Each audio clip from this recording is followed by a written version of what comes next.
Hi, Yakov. Are you the only one on? No, everyone's just getting in. Who's on? How are you? Oh, everybody's on. Wow. How are you today? How's the baby? The baby's doing great. Good. Right, Sarah? That's Mia. Hi, Sarah. We call her Sardine, Mia. So, wow. Her name is Saradina. Oh, okay. Like Nice. Dina, like Diane. Yeah. Hey, good evening, friend. Good evening, everyone. You have to pay attention to, because I notice a lot of meetings we have fireflyer.ai notebook and nobody knows who it is. That's And real. That's real. Yeah. REIL. It's Yeah. real. That's the Firefly.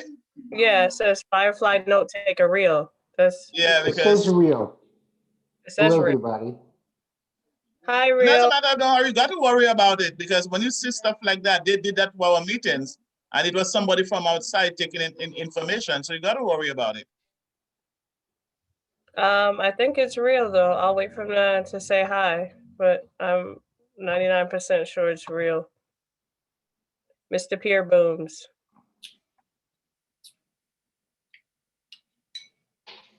Mr. Baptiste, you have your hand up.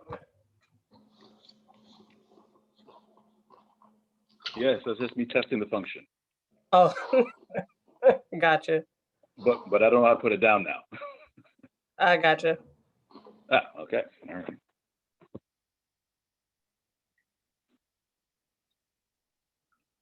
Oh, what the hell? Oh, here I am. There you go.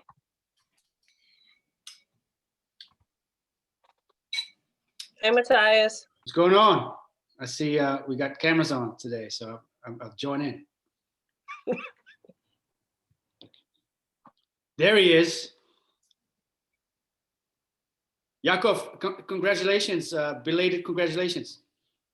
Thank you very much. Will I ever sleep again? You'll never sleep again. Your Oh, beard. you're going to ruin the surprise. You're ruining the surprise there. Yeah. Nah, man, you're good. In about 6-7 years, you'll be all right.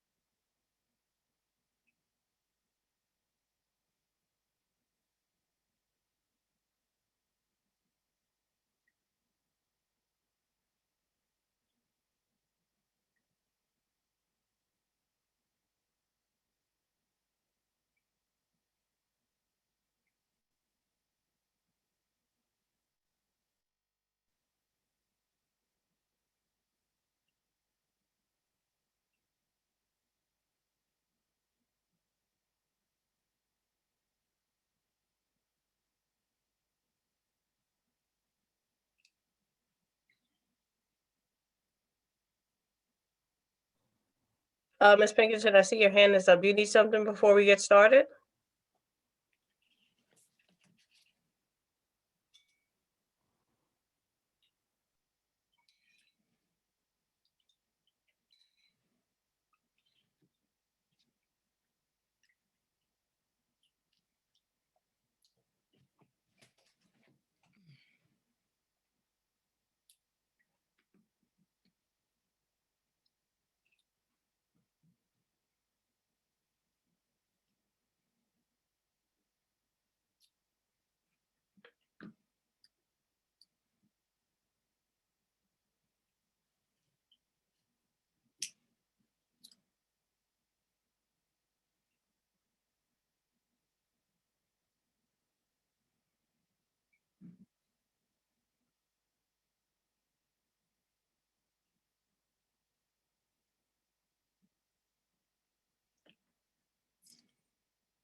think we'll provide another 2 or 3 minutes, Mia, and then we'll begin the meeting.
What is that sound?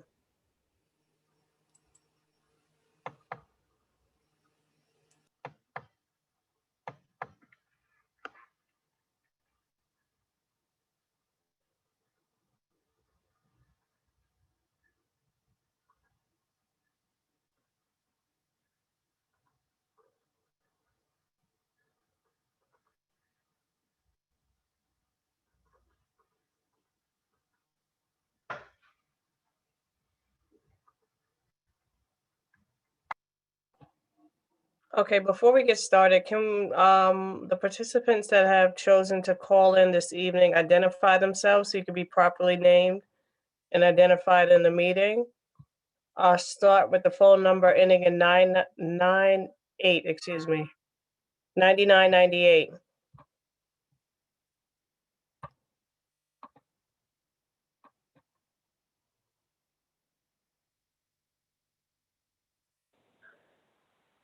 Hi, it's Amy. I'm calling in and logged into the computer. But Mia, since I have you, I have no chat feature and I didn't get the agenda. So I'm hoping that you find out about the chat and you can send me an agenda.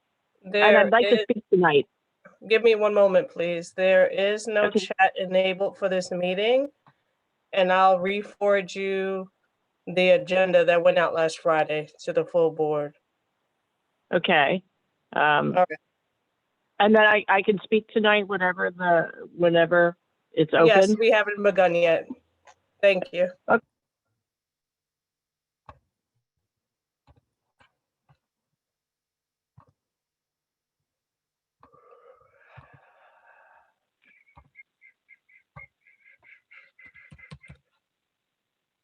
Okay, Neil, are there any other numbers or any other calls we need to identify?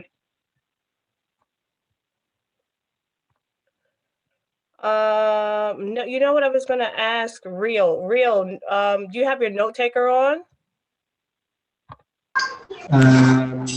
Let me see. I don't think so, but I'll check. Yes, I do. Kick me out. Kick Five your note highs taker and out? music. Yeah.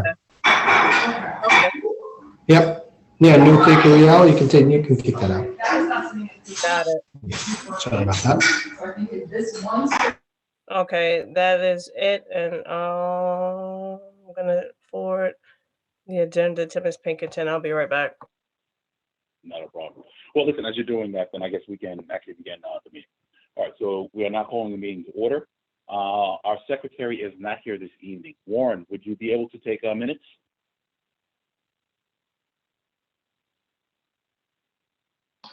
Yes, I will. Thank you very much. Appreciate it. All right. Okay, so the time is now 7:12. We are now calling the meeting to order. I want to welcome everyone this evening to our March Executive Committee meeting of Community Board 9. Just a couple of housekeeping items. So for one, I just want to reiterate our code of conduct.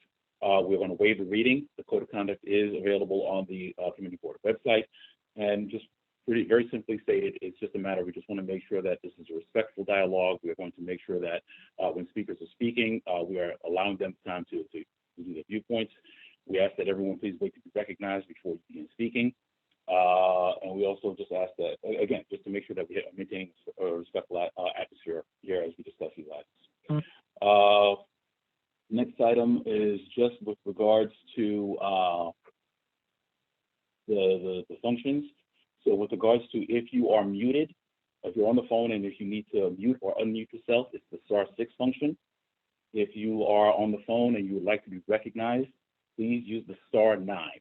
So we'll be doing periodic sweeps to see if we can recognize if there's anybody who needs to be recognized. If you can recognize anyone who needs to be recognized, and we'll try and gather questions and comments at that point as well. Lastly, I do have a disclaimer that I would like to read for the executive committee and the residents for this evening.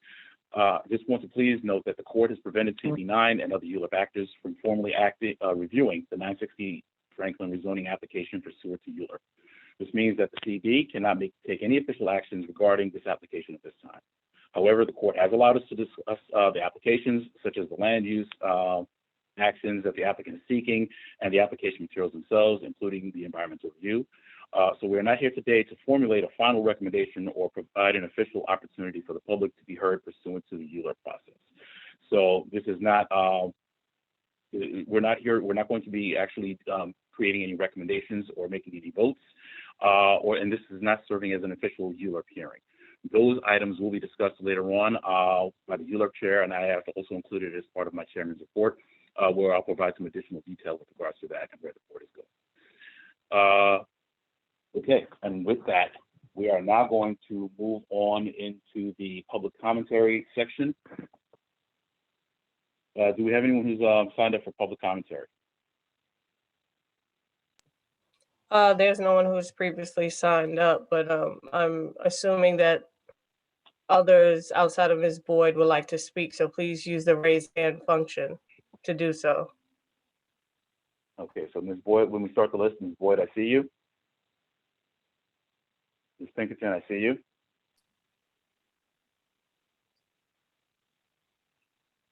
I don't see anyone else. Is there anyone else who wishes to comment during the public commentary section? Ms. Barnes, I'm not sure. Were you waving or? Oh, yes, I see you now. Ms. Barnes. Okay, so I see Ms. Boyd, Ms. Pinkerton, Ms. Barnes. Is anyone else? Okay. All right, we are now going to open the public commentary section. Each of the speakers will have 2 minutes. Mia, I would ask, would you please keep time? Why are there 2 minutes when our code of conduct says 3 minutes, Fred? The code of conduct, I do not believe says 3 minutes. It's a Yes, it matter of- does. You might want to pull it up. You might want to pull it up because it says 3 minutes. It's not a problem. Fine, no problem. We can do 3 minutes this evening. We Thank only you. have 3 speakers. Okay, Mia, let me know when you're ready with the timer, and we'll begin with you, Ms. Woods. Give us 1 second, please. I will let others go before me. Okay, So who was second? I see Ms. Pinkerton.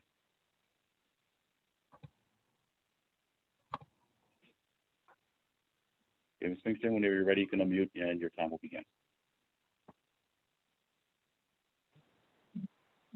Hi, can I be heard? Yes, we can hear you. Oh, okay, perfect. So basically, I have one thing to talk about. It's 960 Franklin. I have sent a couple of emails, one to the full board, so I think everybody's apprised of it. I think it behooves us as a community board, as representatives to the public, that we have an information town hall session prior to any vote on this development process, because I believe that the information before the public is confused and misinformed.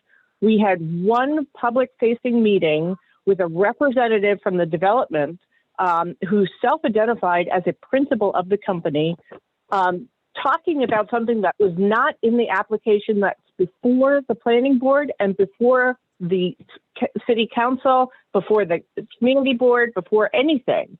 And I don't feel like there is justice done as far as communication to the public. We have other community boards in our Brooklyn vicinity that are out in front of every development project in their district. We as Community Board 9 have a responsibility and a stewardship to address things that are happening in our district.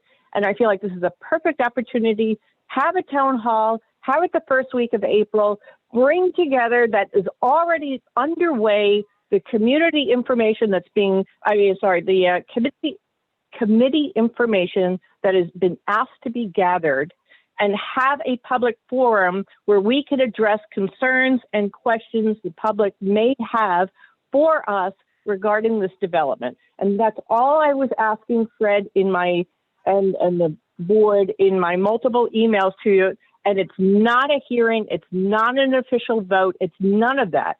It is a public forum to have a give and take with the public, to provide information and to take questions and to try to field answers to these concerns. And I think that we owe the public that. I think that's our job. And I think that we're remiss if we do not address this, period. Thank you. Okay, thank you, Ms. Pinkerton. Ms. Barnes, I think we have you next on the list. Are you not going to answer Ms. Pinkerton in any way? She's made her point, her public commentary. This is public commentary, not public debate. So we I will don't address some of the have- items in her, I will address some of her items in my report. I'm sure there'll be some other comments during the other reports as well. Okay, well, will we be able to get an update on the documents that we requested from the developer at 960, any of them? The material of the facade, the windows, the emails that we all sent and went through Mia. Will we get an update tonight on those documents Yeah, I'll make sure I include that as part of the update as well. as part of the what? As any updates, yeah. So I will allow ULURP, I will allow the administrative report to go, and we will make sure we address that as well. Tonight? Yeah, tonight. Okay. And in terms of Corey Johnson's bill, his rezoning bill, I know that most, or if not all, most of the community boards have voted it down. And our community board hasn't even voted. Will we be voting on that? Corey Johnson's rezoning bill that effectively really takes most of the engagement from you guys, from the community board, and for land use, and leaves the community that you allegedly represent very little engagement. Will we vote on that bill tonight? I will address that as part of the comment. I'll address it. Okay. And thank you, Ms. Barnes.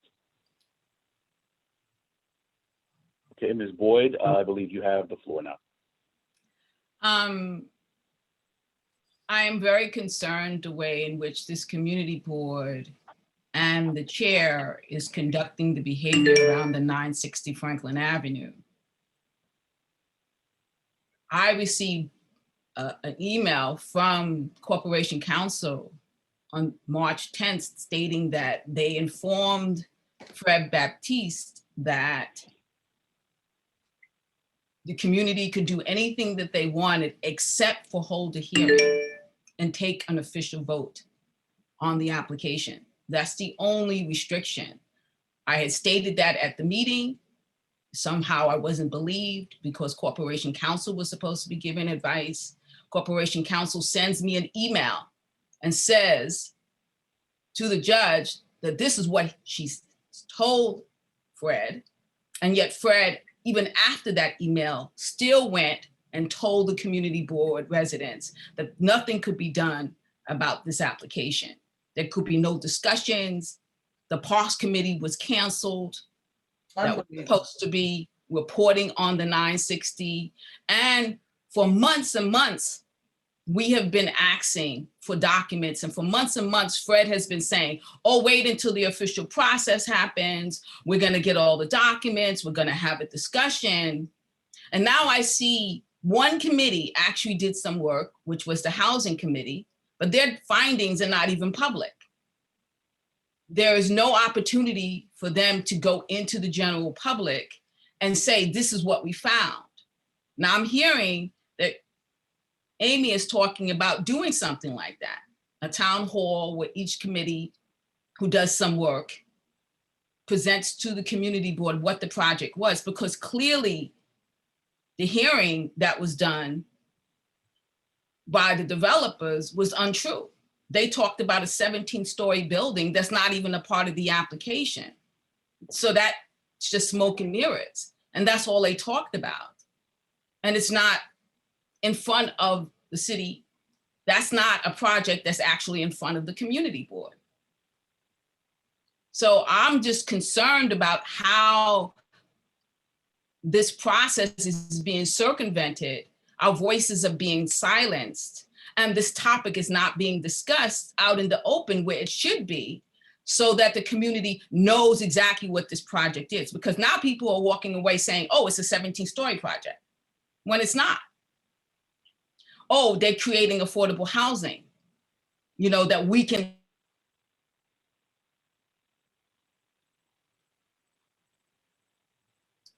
Why did you just Can't mute? hear you, Ms. Boyd. Why? Yeah, because you just muted me. I didn't touch anything. Well, that's what you just said. The dropped out. host muted me. Okay, well, so No, excuse me, sorry, it's my apologies. I was admitting two people from the guest room and I muted you by accident. okay, thank you. So my question is why is this community board acting like they're not responsible to the residents, but acting like they're responsible to the developer? Why is it all of a sudden a gag order and we can't have any discussion, we can't have any forums? You have forums for education, you have forums for, you know, small businesses, but you can't have a forum on the 960 Franklin Avenue. Nothing can happen with that. Committee members make reports and then they just kind of get pushed aside and nobody gets the chance to see them, to interact in the general board. So I'm asking, why can't there be, like Amy has stated, a town hall meeting where the information is presented to the community, the correct information is presented to the community by CB9, the committees who've done the work. Why can't that happen? Because the judge said that all discussions on all meetings can happen. Okay, what I do need you to you know, you've gone over time significantly, so we do need to cut your comments, but we will be addressing a number of those during reports and during my chairman's report as well. All right, Are there any, were there any other, is there anybody else who wanted to speak as part of public commentary? Okay, just for those who came in. Yes, hello, hello. Oh, I'm sorry, excuse me. My name is Diana Foster. Okay, Okay, hold on one second. We just need to, I'm sorry, hold on one second. We just need to make sure we add you to the list. So Ms. Foster, is there anyone else who wanted to speak for public commentary? Okay, seeing no one else, Ms. Foster, we're going to give you your 3 minutes and then we're going to close on you and we're going to continue with the agenda, okay? thank you. I have lived in this community for 7+ years. I came from CBA and I sat on that board for 8 years, maybe 10, but we'll say 8 years. I grew up in that community and I was displaced. Now I'm over here and I have sat in some of your meetings and I have heard nonsense that had just totally went over my head. It appears that you're not treating this as a community board.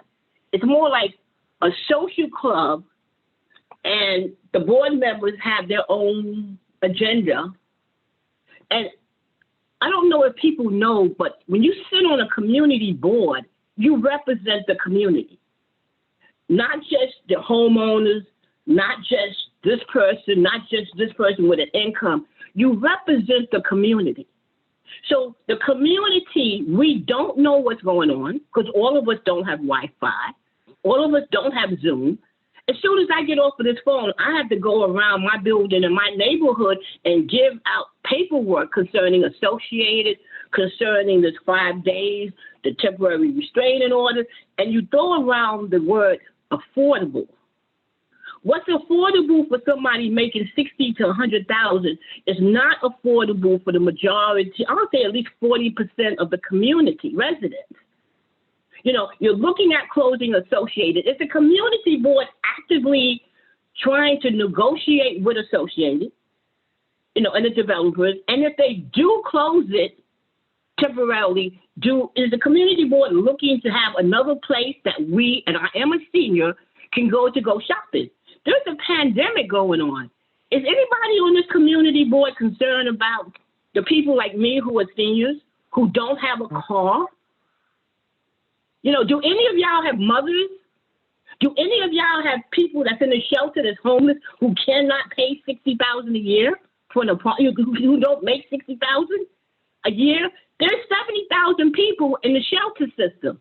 So I don't care how much you make, you know, your taxes are going to go up because they have to find housing for these people, you know, and these young kids that's in school who are being moved around like little pawns, and the city will pay $5,000 to $6,000 to $7,000 a month to put somebody in a room.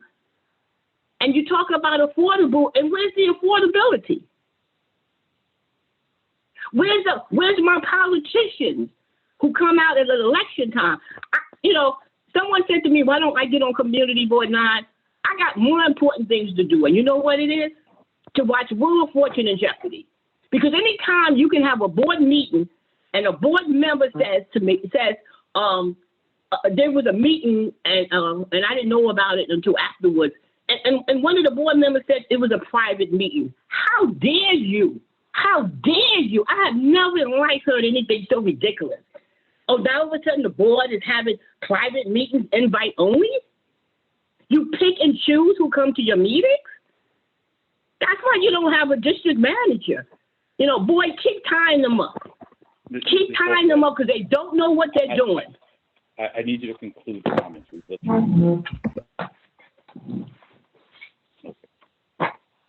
All right. Thank you very much, Ms. Foster. I'm going back to Wheel of Fortune. I want to thank all those who provided commentary. We will be addressing some of these points as we go through our agenda this evening, between the various reports between the committees, the district office, and myself as well. We are now going to move on to the reports from the committee chairs. If I could ask Debbie, do you have any report for economic development?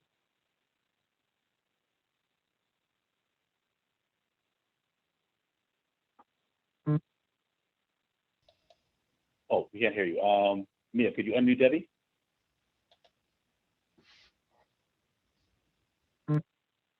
Debbie, we still have you on mute. I requested you to unmute, Debbie. Okay. Can you hear me? We got you now. Okay, so yeah, I do have a report. The report is about attendance, meeting attendance. And I've addressed that in my last meeting in February, and I also addressed it in the minutes for March. So that needs to be on the agenda because people need to attend the meetings. If they're unable to attend, they should inform the board staff that they're not going to be attending. So that's a big problem. We did have a guest speaker from the Department of Small Business Services, whom I invited to speak at the general board meeting next week. So that's Mr. Deshaun Mars. And he will be presenting on some of the services that they have to offer to small businesses. So we need to have him on our agenda for the next meeting, next general board meeting next week. Pretty much that's it. We do have some projects, and again, if we don't have, attendance, it makes it difficult to complete those projects. Because I'm not gonna come up with the ideas and then have to do it on my own. That's not a committee. So that's all I have for tonight. No, okay, thank you very much. Are there any questions for the Economic Development Chair? Okay, Ms. Boyd, I saw your hand raised. About doing it on your own, so that means nobody's showing up at your committee? I can't hear you. Yeah, I would say for the last 2 meetings. And no one has called, no one has emailed, so I don't know what's going on, but I normally see them at the general board meetings. So you don't have to residents on your. Okay. All right, well, I'm sorry, Ms. Boyd, hold on. Okay, so are there any other questions? Just to make sure we're running through the agenda. So are there any other questions? Yeah, I asked, were there any community residents on her committee? Neither. All right. With respect to that, so Debbie, I would ask, and this goes for all the chairs as well, if you are having any attendance issues, if there are any members who have gone above the, if they have excessive attendance issues, please let me know, send me an email directly, and we will address about, either sending a formal notification to the members that there's a warning, or if it's really excessive, we'll remove them so that we, at least that way they decrease your quorum, and we'll see what we can do about attendance after that. I would like to say something, but I can't see any features on this. Sure, can you hear me? Yes, we can hear you. So basically, I requested the last meeting that an email be sent out to the community members, because you do have a list of addresses. So I don't see why someone is calling stating that she have to walk in her building and hand out flyers when that's the job of the community board. The community board is supposed to engage the community, and I don't see engagement. There's seniors that do not have access to Wi-Fi. They do not have access to a computer. I'm not finished yet. I'm not done. I'm not done. Your comments are not germane. Let's stick to the topic. You will have an opportunity when we get to other business if you want to address this. Are there any comments with respect to the Economic Development Committee?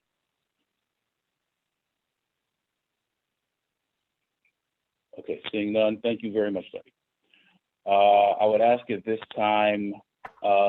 This meeting is basically about Fred, right? Fred, thank you very much, Ms. Morgan. Fran, are you able to give your report now, or would you like to defer until later? Oh, we can't hear you. Your mic is muted. Yeah, I can give my report now. Our committee, we met the first Thursday of the month, and so we have some April 1st, we will be hosting with, collaborating with Kings County Hospital, doing a healthy cooking during COVID-19. And we'll also have a doctor present there also to speak on diabetes prevention and control. So that's for April 1st. And April 15th, we'll also have a panel discussion on sexual assault awareness and prevention during COVID-19. And there is much more, to go with that topic, because there are a lot of complaints that going around with sexual assault during this era of the pandemic. And on the 17th, right, the 17th is tomorrow, and I think Mia has the flyer. I don't know if the flyer is, because I didn't check the website, but I sent it again. So we'll have the COVID vaccine talk continues, and that will be tomorrow from 6 to 7, and which the Dr. Quill, who did the presentation last month, he's the one who will be conducting the COVID talk, because there in the community, there are so many more questions when it comes to the COVID. And then we have the vaccine, sorry, and then we have the Johnson & Johnson vaccine that just came out. So he will be conducting Kings County Hospital in collaboration with CB9. So they will be doing that. So it is tomorrow, and for those of you who need the information, it will be on the website, and it's from 6 to 7 o'clock. And then the flyer for the healthy cooking during COVID for April 1st, it's not on the website as yet. So we're just finalizing it. So by Thursday, Friday, it should be online. By the end of the week, it will be on the website. So, and that's it. I have been communicating, I have been calling the senior centers as well as some of the shelters to see what their needs are when it comes to if they need any PPEs. But as anything, as you know, a lot of the seniors, they're at home. So I have been communicating with the directors from the centers to find out what the needs are. So they told me that they are fine. They have everything that they needed.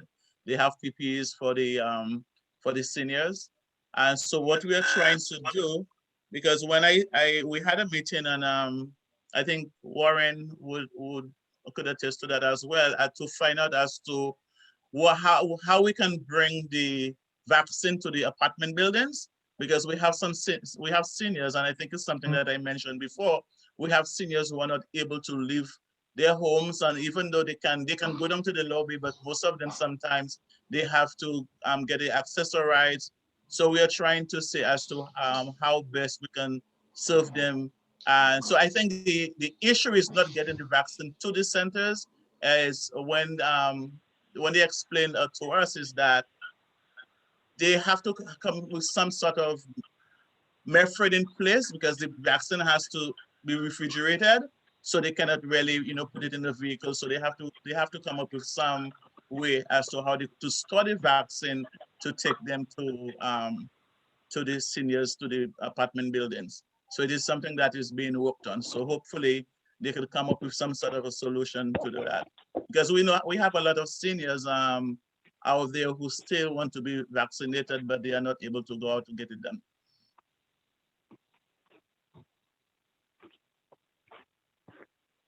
Okay, thank you very much. Are there any questions for the Health and Social Services Chair? Yes, I have a question. Hold on one second. So Ms. Boyd, I see you. Are there any other questions as well? I have a comment. Amy has a question as well. Hold on one second. Let me take a quick list. So Ms. Boyd, I saw you. Yakov, is that you? Yeah, I have a comment. Okay, hold on one second. And Amy, you had a question as well? Question and comment. Okay, hold on. Let's just put you on the list as well. Are there any other questions after that? Okay, and then we'll close on Amy. Please go ahead, Ms. Boyd. Your question. You mentioned 3 activities that you now have planned for your committee. How many of those activities are in collaboration with CB9? How many of them are in collaboration with CB9? Yes. If I'm presenting them, then they are they're with CB9. The CB9 and Kings County Hospital, we are working together to do it.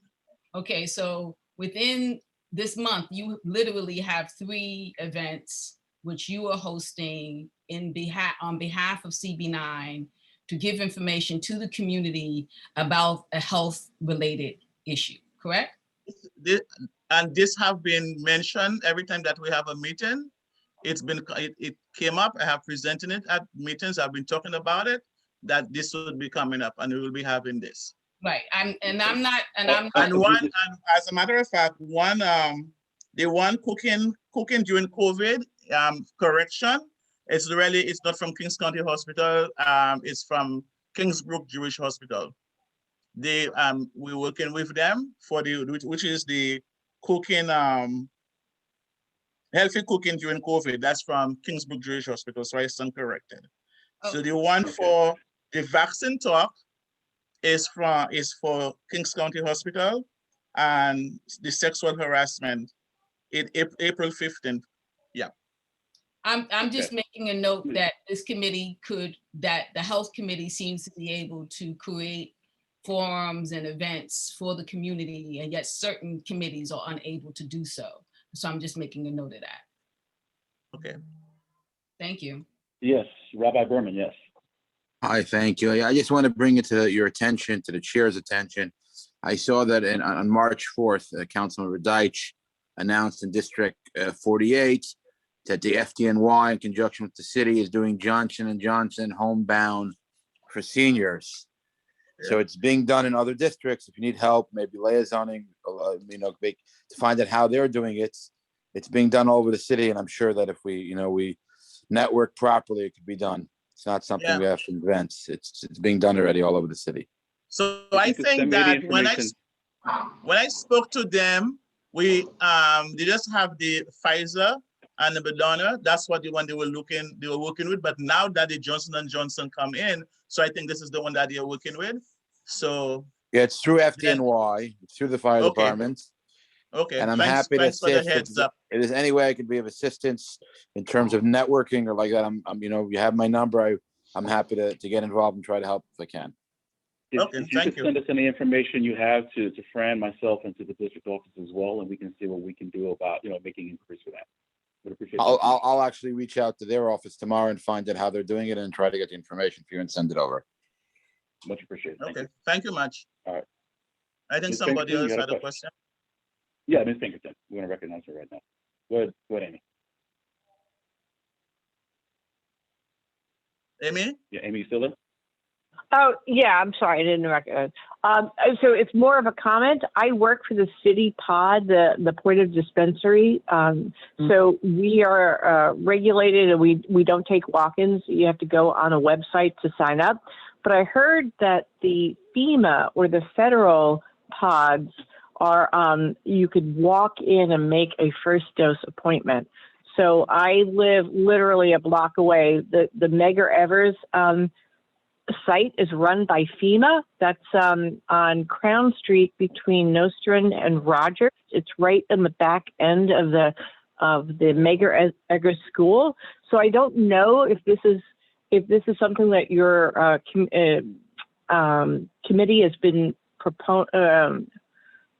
advocating for. I don't really know their setup, but I was told that the federal pods allow walk-ins to make first dose appointments rather than going to a website. So it may facilitate some appointments being made for people who do not have access to computers. So that was my when it comes to the location at Medgar Evers, a lot of the seniors and the directors from the senior centers I've spoken to, we were able to make appointments. So they had appointments and they already made appointments with, because as a matter of fact, I think I had to call Mia to find out exactly what the entrance for Medgar Evers is, because they made appointments with Accessorize because they didn't want to, be dropped off far from the entrance. So I was able to get that information. So a lot of them, they've made appointments for for Medgar Evers. So my concern is like those who are in wheelchairs and they have walkers, you know.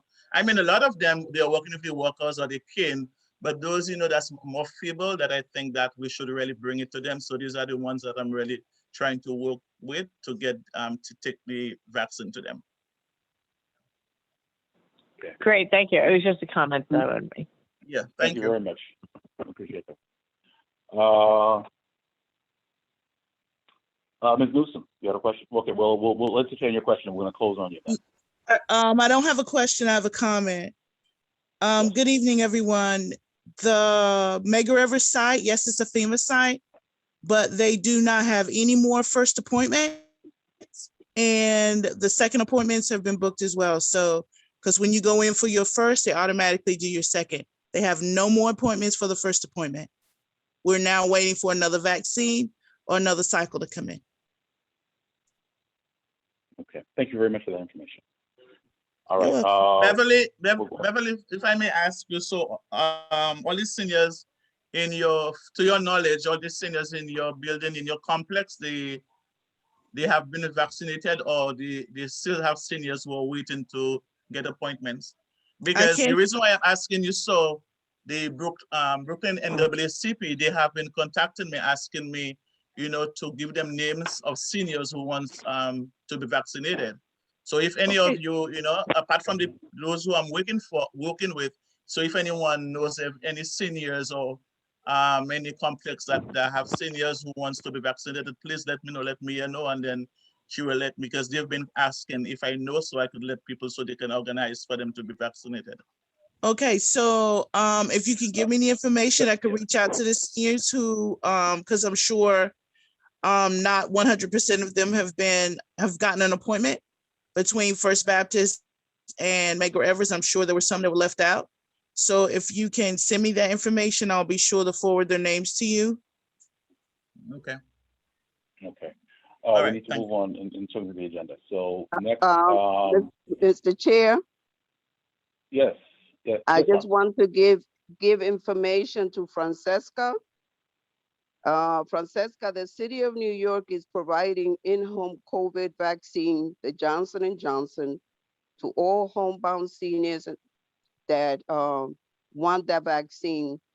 There's an online form, and I will forward you the link so that you can share it, as well as the board. They don't have to sign up. You can sign up for them if they don't have a computer. Just provide their phone number and they will call them and schedule a day to come to their home and provide them with their vaccine. Okay, so thank you. So okay. Restoration. All right. Listen, I apologize, but we need to cut the questions. We had cut the list off a while ago. So we do need Also, to move Restoration on. Center is now a site. Yeah, I'm for sorry, Carmen, but if vaccine. there's any information, please make sure, please, share that offline with Fran, and we can make sure that we get that as well.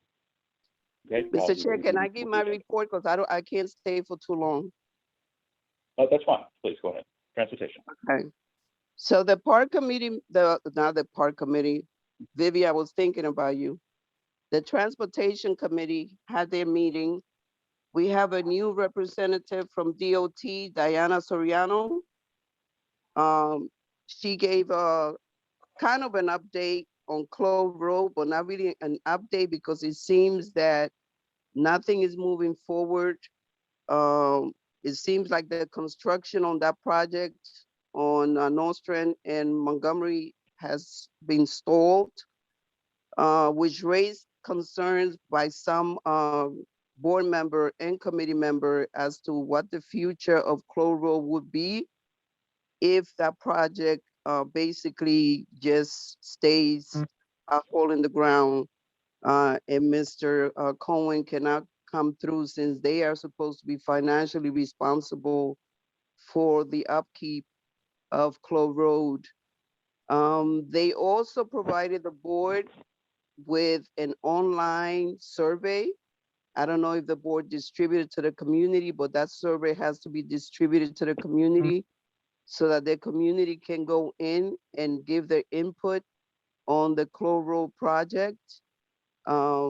Because as of now, they have not came up with any dates for the community workshop that they claimed that they were going to be hosting. It's supposed to be 2 community workshops since January.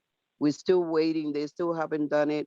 But they did create an online survey that people can go in and put in their suggestions and ideas and comments, and anything of the sort as far as the Clove Road project is concerned.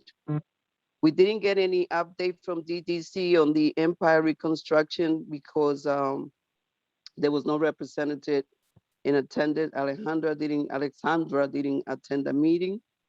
And also last month at the general board meeting, we were supposed to have a presentation from UNI, the bike parking hub.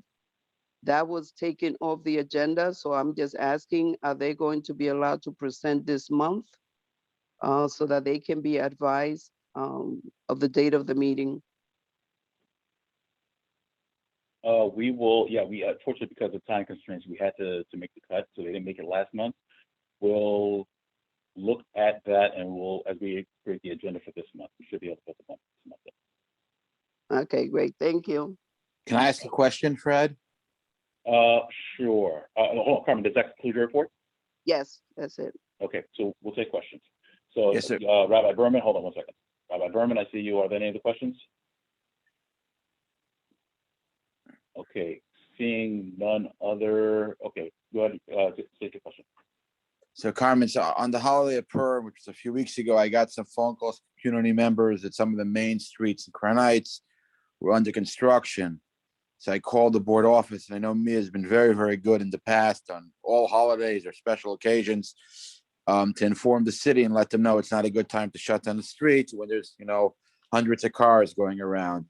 And she told me that nobody notified her about the permits or construction. And there has been other complaints from the community about them the DOT not giving us heads up when they're doing something. So of course I tweeted about it, and the DOT reached out to the board office and said, oh, tell us what locations you're talking about, which I didn't respond because it's irrelevant. It was after the fact. My question to you is, do you think anything can be done about what appears to be the DOT's lack of outreach to the board, not giving us heads up, which prevents us from letting them know whether or not it's a good time to shut down a main street in Crown Heights, or whether it's not a good time? Well, what I would suggest, and I'm talking from recollection, they will email the board all of these scheduled construction permits that were issued. And in looking at the dates of construction, you have to notify them of the holidays in question. We did that with Con Edison, National Grid, when they were doing the construction and the new piping and things of that sort. So if the board is not receiving those reports, those weekly reports of permits issued, Mia, are we receiving them? We haven't received one since Diana's come on board. so I would suggest that that be done. And then you have to look at those, you know, the streets that they're talking about and the dates. And if there's any holidays that fall in there, you have to let them know. Can you ask Diana to can you ask Diana to start looping in the board, or can somebody ask her? Yes. Thank you very much. My understanding is typically we have had that kind of communication. I'm not sure if it's because of the transition it broke down.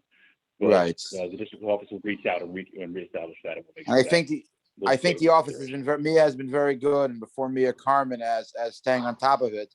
But lately it seems like communication broke down, and we want this, you know, a lot of holidays coming up. We want this to continue the communication, we want to re-engage. So Absolutely. we are due to meet April 3rd. So if you have a list of dates, if you can, you know, if you have a list of dates you want to share, you can send them to me, and I'll make sure that I'll email them to her, and I'll also make it a subject of discussion at the transportation meeting. Well, hold on. Actually, that first week of April is bad, isn't it? Isn't that a holiday? Passover. Yeah. Okay, that's what I thought. So No, it's actually, Carmen- hold on, Carmen, your meeting's April 7th, so April 7th. it doesn't apply to you. Okay. All right. No, I was looking Okay, at so we March, have that April covered. 7th. March 27th. Yeah, your meeting is the next week in April 7th. Yeah. Yeah, so March 27th is already Passover. So that week is Passover, yeah. Okay. Mr. Chair, is it too late for me to ask a question? My time gone? I'm sorry? Is it too late to ask Okay. a question?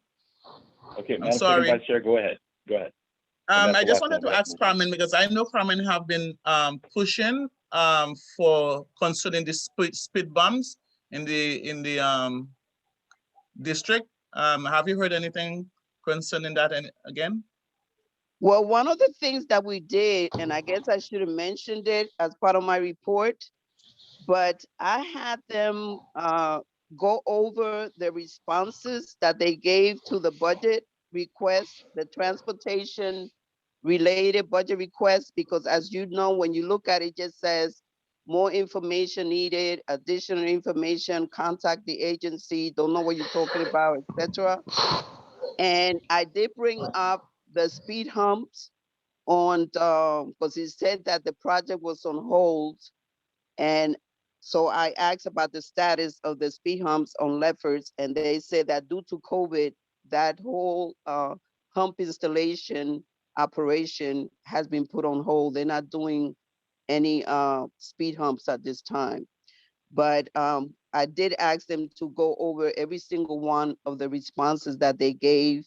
We got to provide them with letters to justify this Lincoln Road and Midwood, that they claim that they have asked for money, but they need the elected official to push forward on those capital funding. So we have to get a letter to Alika Samuel Ampry and Matthew Eugene to get them to push for those fundings for those two street repairs or reconstruction, actually.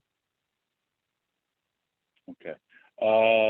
Thank Ms. you. Pinkerton, I do see you have a hand up. Did you have a question?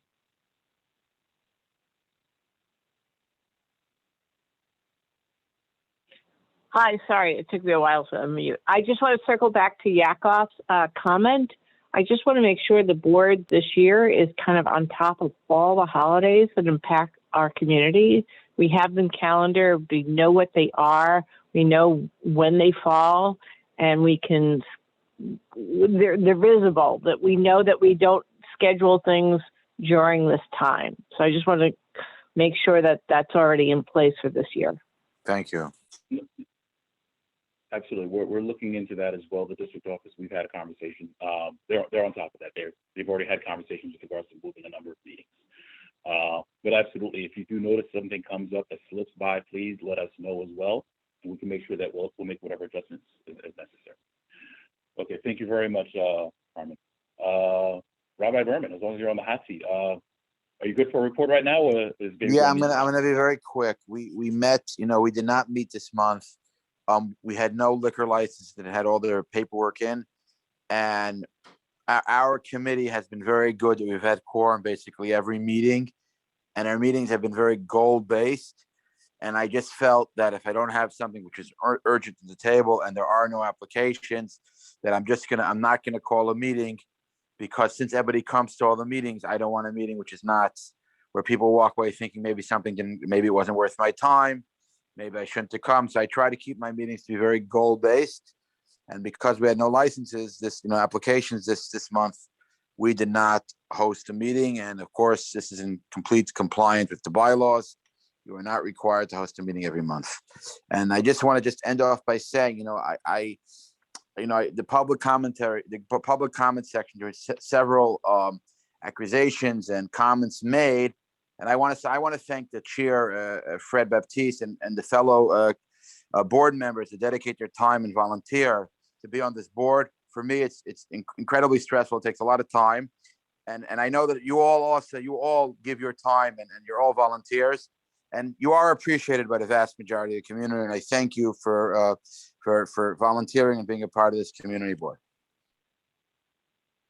Thank you. Are there any questions before Yakov has to leave? Beverly, I see you. Are there any other questions? I see Beverly. Yes, I have a question, but I thought public safety was a part of Yakov's committee. So if it's not just liquor license, but I thought it was complaints regarding public safety.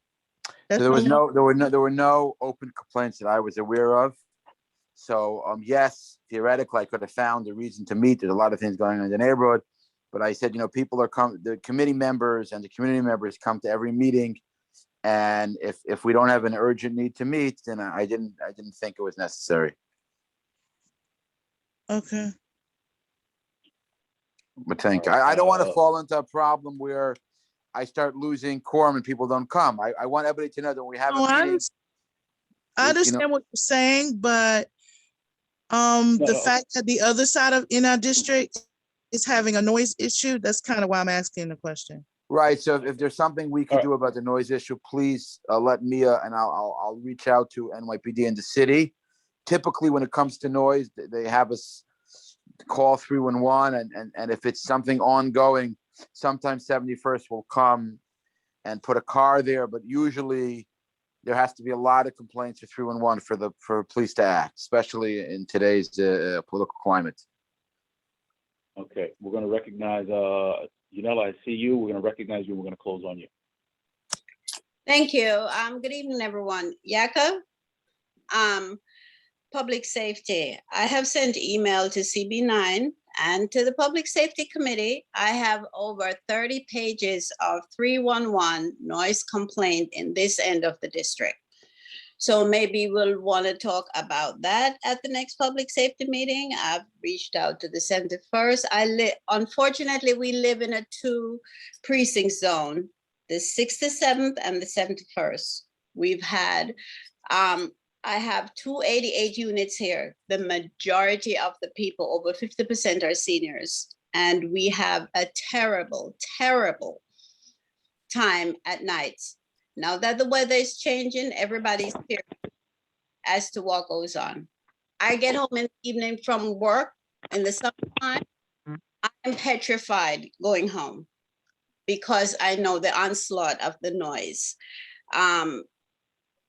Lately, and I'm going to reach out to the precinct, I have been speaking to our NCO. I've been speaking with. He's aware. And they've tried, as long as he's on duty, he'll come out. But we have a terrible, terrible issue on this side of the district with the noise, the hanging out, loud music, racing of cars, all that.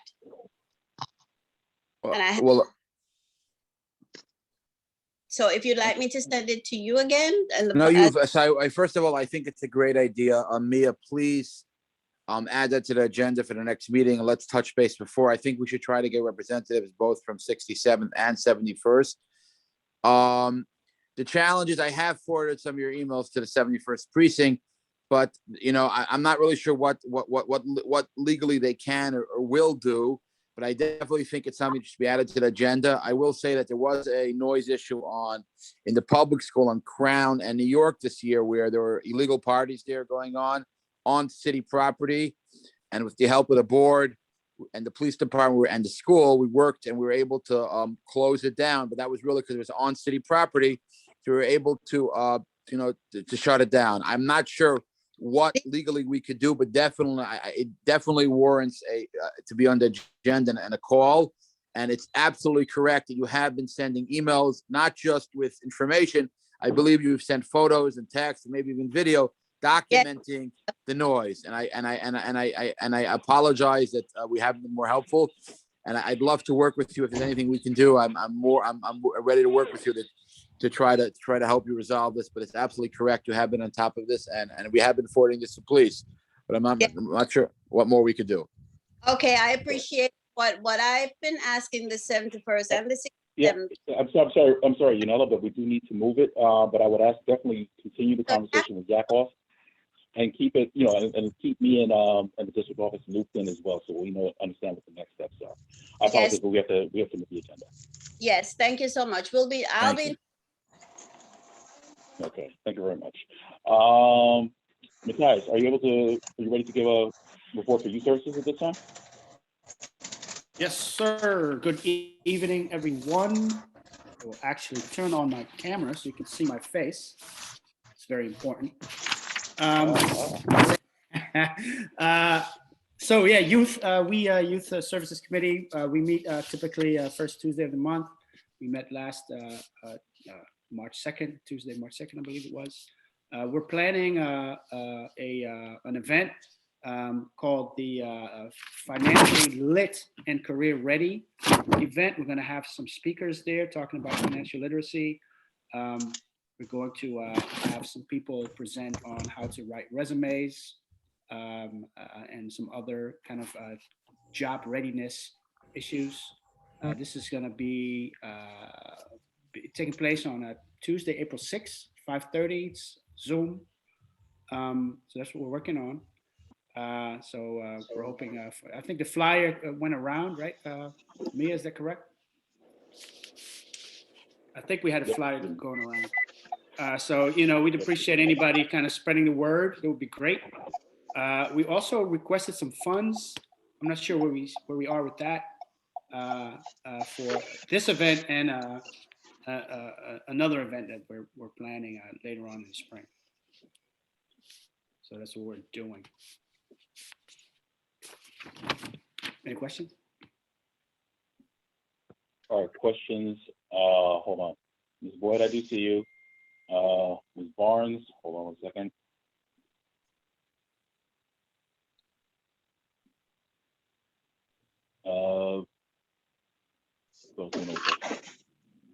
Okay, so Ms. Boyd and Ms. Barnes, we'll close on those. I know I've been attending the executive board meetings, and I noticed that you guys have been doing a lot of great activities in the community and forums. How many forums have you done so far in the youth committee this year in collaboration with CB9? This year, none. I'm talking about from September. One. Okay, so this is your second one. Second, yep. Okay. Is there a report, the budget on Community Board 9? Because we've asked for the budget because other people have asked for funding as well. And there seems to be no funding, and we don't understand why when there is a surplus in the employee section of the budget. Have you seen the budget of CB9 lately? I can't answer that question. We just submitted it. Okay, so, Okay. okay. Ms. So Boyd, the question, I guess, the question, No, Ms. Boyd, you had two questions. no, I'm asking you, We Fred, got to keep it moving. where's the budget? We're moving. And actually, there was a budget report submitted last month. We had No, only it's didn't not. have a time for the treasurer. Ms. Boyd, that's there the was a budget report that I report. sent you, that you foiled, that I provided you. It's the same one. That's the latest one. Did you present it to, the one that you just responded to today? It was distributed to the community. It was distributed to the full board, and it was provided to you when you foiled it. Today? Because I know you I responded. answered that foil, Okay, not okay. today. I answered Order that a of few the day, weeks ago. order of the day, order of We the can day. talk tomorrow, Ms. Ms. Boyd, but you have Order- that Order information. of the day. Thank you. Ms. Barnes, you have your question. Yes, in terms of the youth committee, you speak about the youth forums that you have had and events that you have had, financially lit and such. Have you reached out to any of the schools in Community Board 9? And if so, which ones? Yeah, we've reached out to the high schools in the community, Which also high slightly school outside. specifically? Specifically, we reached out to Wingate. We reached out to Erasmus, who's slightly outside the community, but a lot of those students live in the community as well. Prospect Heights, so mostly the high schools. Mostly high schools, no junior Yep. high. Any reason you didn't include middle schools, junior high? It's just kind of the age range that we're, that we're targeting. Okay, thank you. You're welcome. Okay, thank you very much. Matthias, thank you very much for the report. You know what? Let's go for the 1-2 punch. Education. Are you here? All right, yes. Can everybody hear me? Yes, we can. All right, education is doing well, functional committee, quorum every meeting, and a wonderful group of community volunteers. So we're pretty pleased with it. Overall, we do have a Instagram page these days that has a grand total of 11 followers, I believe, that we will be looking to grow out to start communicating and try to provide education-related resources to our community. That's largely the focus on supportive events and resources for the communities, the schools, and by the way, we predominantly focus on the younger ages. Youth Committee focuses on the younger ages. For the moment, our focus has been on elementary schools. There are a number of initiatives in various stages of planning. There are probably too many to pull off this year, but to give you an idea of what's going on. There was a book fair organized as a first test that will be done more regularly. We look to do it at least twice per year. The next one is going to be planned as a summer reading book giveaway sometime early June. Details to follow. There is a principal outreach underway in collaboration with CB8 to get more insight in specifically what the principals are need the community boards to focus on, especially for the reboot of the year in September. There is a summer camp safety panel that is organized by PLEGDA, CB9, Education Committee, and Greenlight Bookstore for the community, helping parents think through if and how and whether they should send their child to camp this summer. That will feature a physician, a representative from the American Camp Association, several camp directors, and parents. A flyer for that will come out in the next couple of days, Mia, and I will get that to the community board office for distribution. There's a spelling bee in the works as a recreational element for our district schools sometime in May. Virtual spelling bee, still trying to figure out how to pull that off, but that should be interesting. One of our members is working on a small Jackie Robinson celebration on April 15th, Jackie Robinson Day. That information will be forthcoming as well. We are talking about working on, although we have to decide whether it fits this year or is to move to the fall, to engage our schools on educating parents on the special high school admission tests. There's obviously a lot of conversation around that, and I don't have really any detail on it yet, except that it is a topic that we're discussing. And then the final element is that we are looking at rebooting or rebuilding the after-school overview that assesses the state of after-school programs in the district, so we have a better window into where the gaps are, because we know the gaps are large. And it is something that we need to more proactively engage with our local officials on. There's been a real dire gap in after-school funding for years now, not only in this community, across the city. The Diane Richardson office had a committee, an education committee at some point that compiled a first kind of stab at this. We're trying to get our hands on that to kind of reboot that and refresh it, just to get an understanding of what is in fact happening in our district. And then we'll see how to use that, how to engage with our local officials on it. So plenty going on. And I'd like to second, Jaco's comments earlier that this work can only happen because there's a number of people who are passionate and willing to donate their time, and they show up. They show up every time, and it's a wonderful experience. But it couldn't happen if people didn't want to volunteer at a time. So I want to second that notion. And that is it. And Fred, if possible, I would love to have 30 seconds or a minute at the board meeting to let people know what's going on in education, because we can also need some extra muscle on the committee. Sure, absolutely. You can make the announcement at the board meeting. That's fine. Thank you. Okay. Thank you very much for your report and for all your work. Are there any questions for the Education Committee? I'm not certain if my question gonna make much sense, but I'm gonna ask it anyway. During COVID, we know a lot of the kids, as anything as they're doing the virtual learning and stuff. And I know it's a huge community, and I don't know how possible it would be, but I know we have a lot of teachers, in our community. And have you ever thought of maybe a tutoring program, an online tutoring program for the for the community kids? Yeah, it's been discussed. It's something that, I certainly have questions around for that to be a CB9 driven project, right? Just to match teachers and adults with other kids. I think there's all kinds of angles to that have the potential to be very problematic. So it is something that was discussed at the committee level. It's not something that we've felt we had the kind of capacity to pursue and do well. I do think it is a good idea.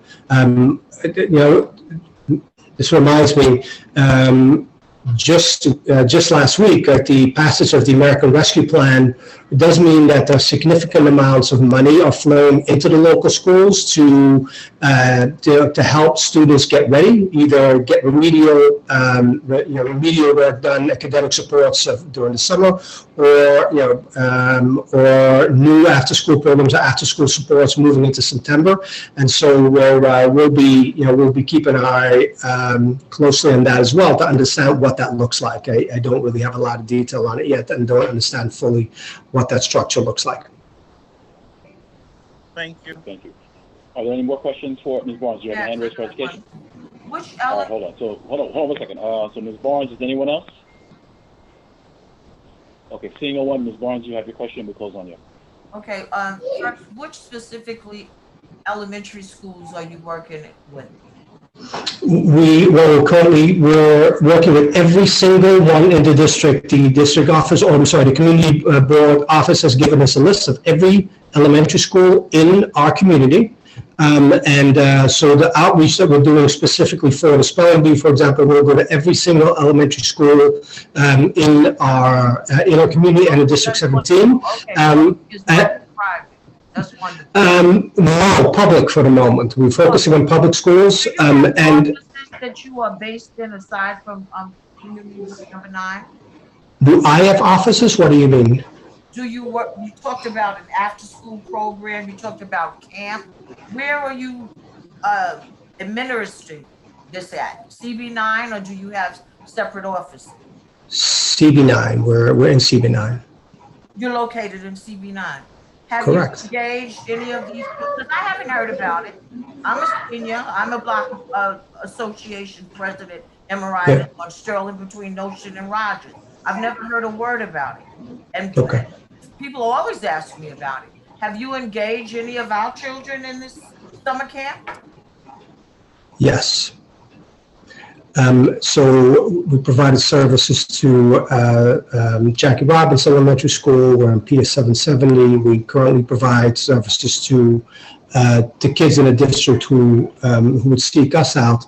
But just to clarify something, when I speak about after school and when I speak about summer camp, that is general service for the organization, not because you appear to focus on my organization's service. That's not what this is about. What is your organization? Yeah.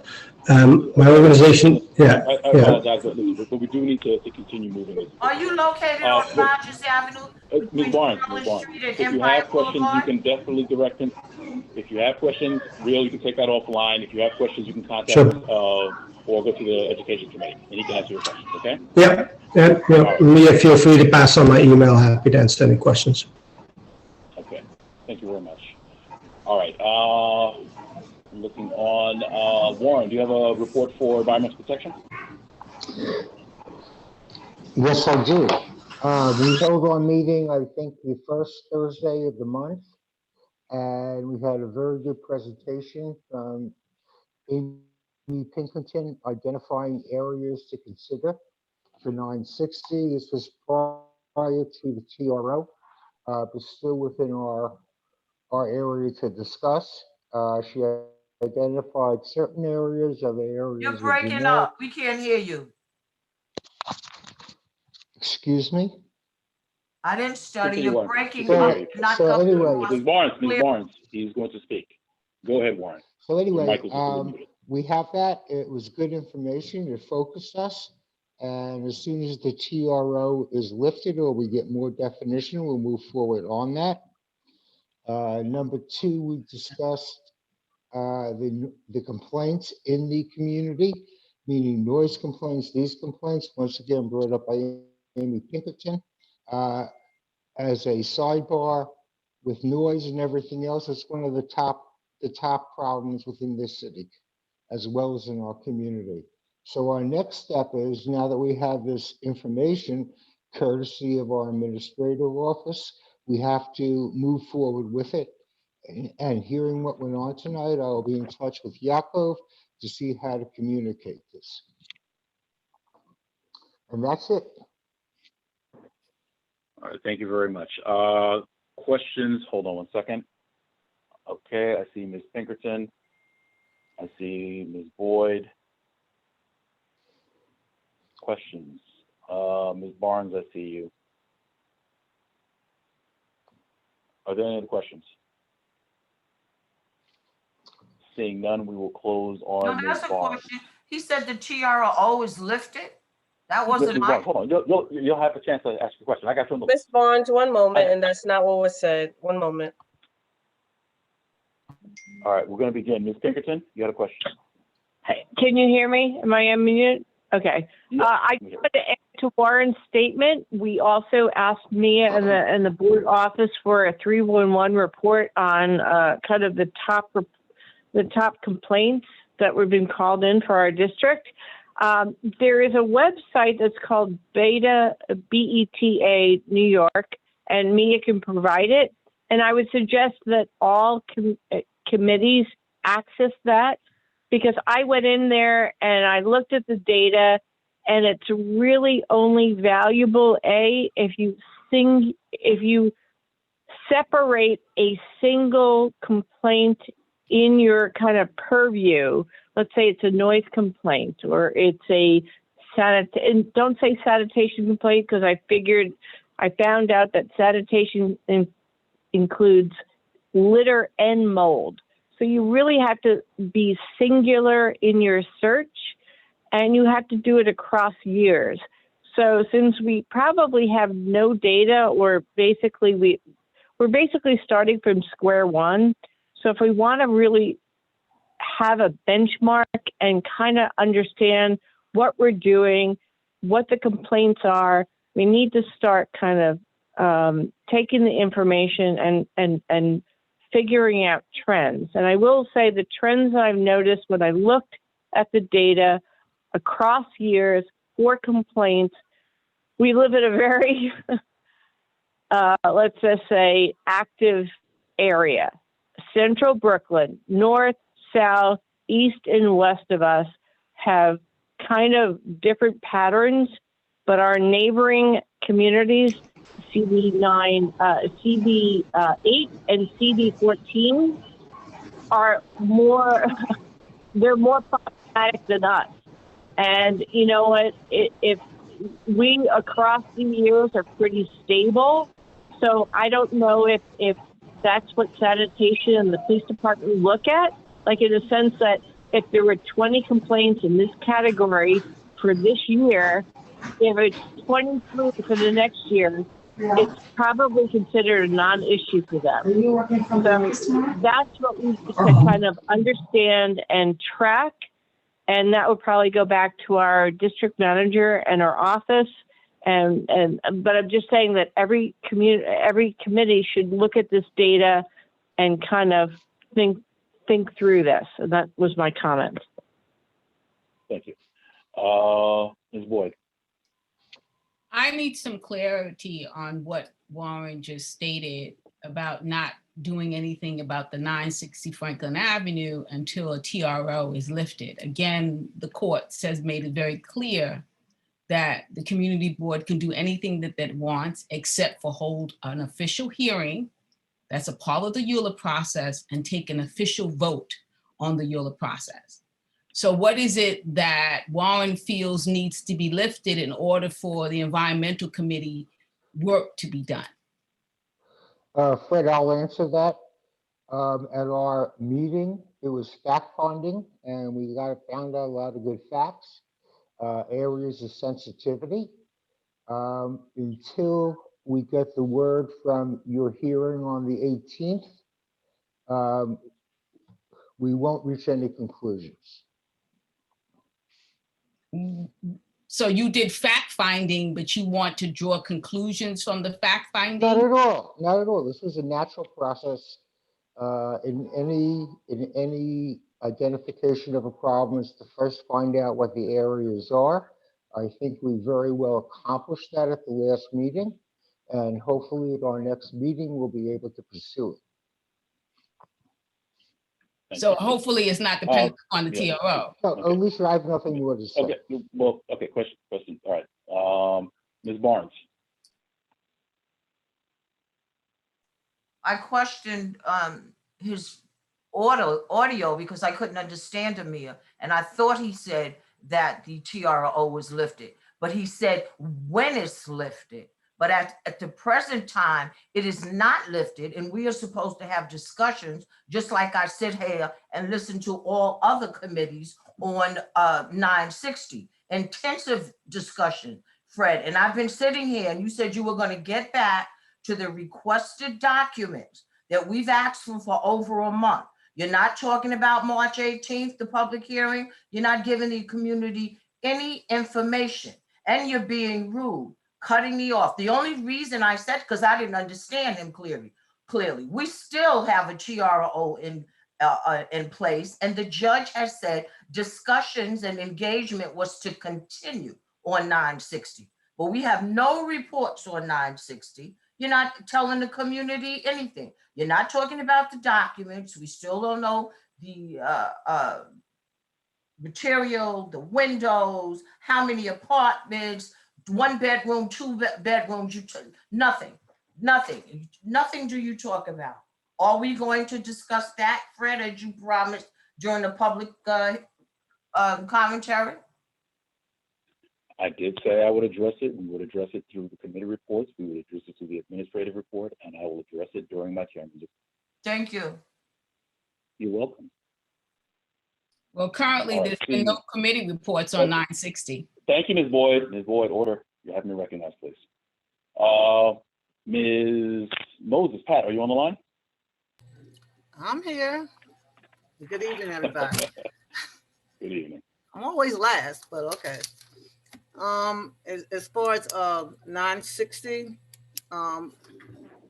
there was a presentation given on for 960, and I would say a lot of people did attend online and over our amount. And I think that Zoom only had up to 100 people, could only hold up to 100 people. And then it was, the rest of it, I think it was switched over to Facebook for all the people that really couldn't get on. I had no idea that we were going to have that many people, which was great. So hopefully going forward, we'll figure out a way to alleviate some of that. Our public hearing date has been canceled. It was supposed to be held on 3/18, but I think that the TRO court hearing is on 3/18 also. Now, as far as what I was going to do, listen, for the people that have not been around, we have been actually requesting material, reading material for at least 2 or 3 months. For those people who want to know exactly what we've been doing, you can also get the minutes from the office, from Community Board 9 office. So we haven't been sitting around. The presentation, you may not agree with it. You know, let me just say something. As a board, we have to listen to 2 sides. We don't just listen to the people that are against, we also listen to the people that are for it. And it's not for, and I don't know what the mix up is, but when the presentation was given, they were certified for, I think, 39 stories or 35 stories, not 17.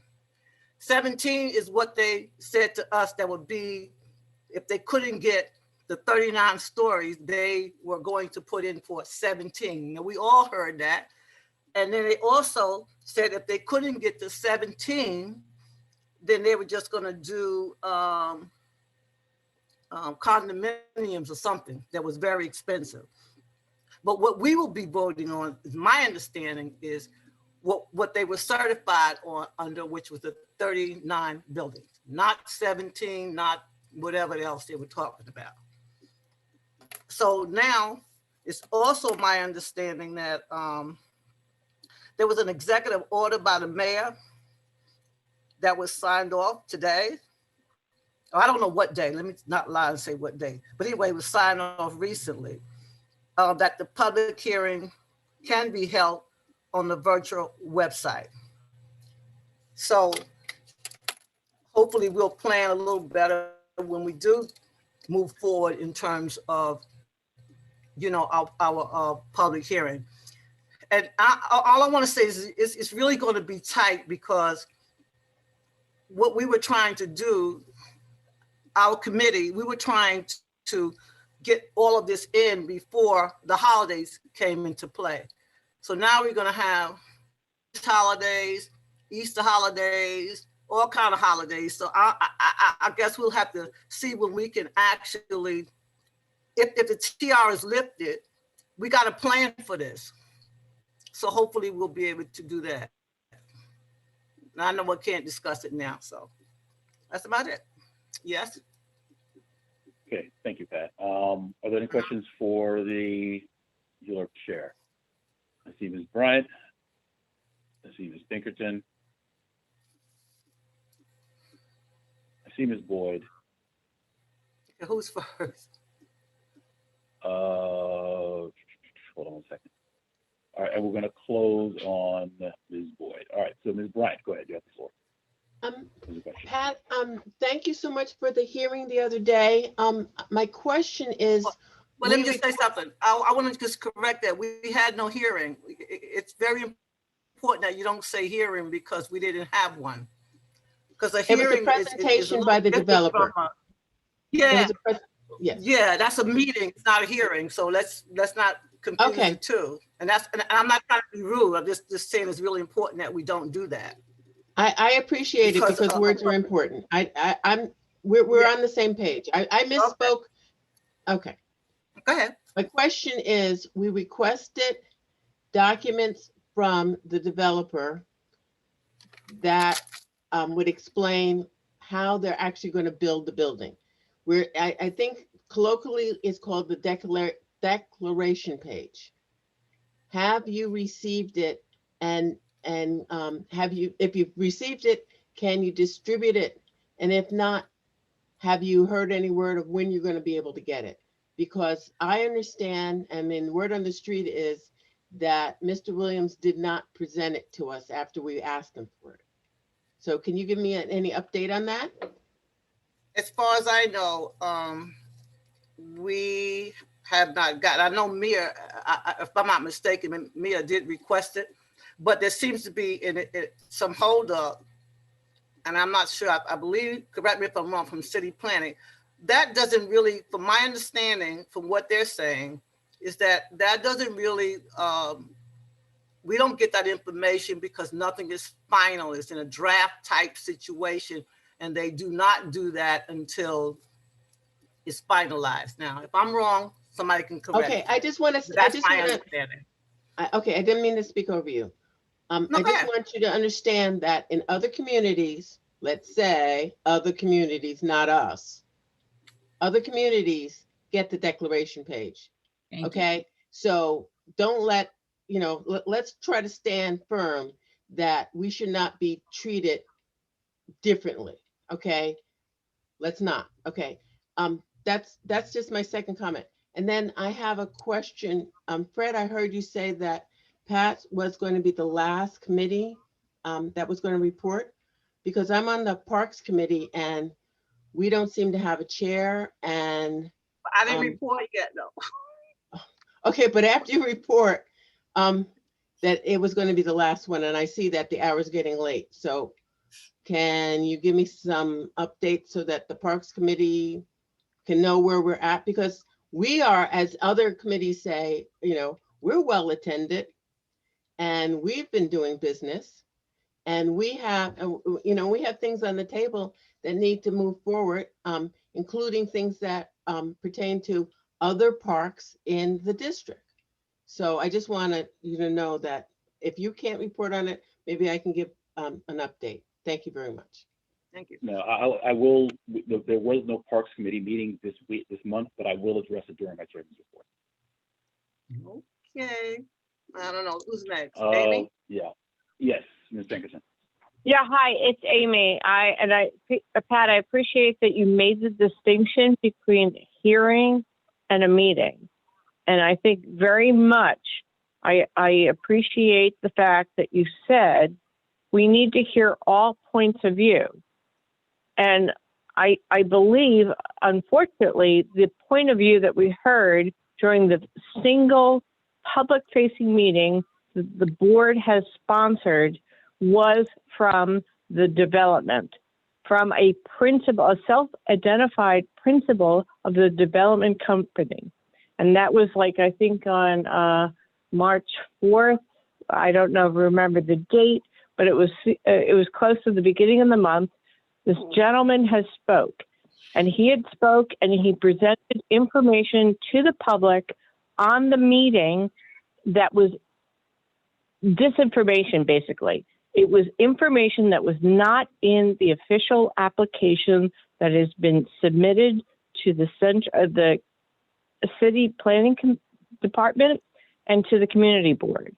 And so I think it behooves us as a community board to present information to our constituents, to the public, that our committees have brought together that identify issues that are pertinent to our community.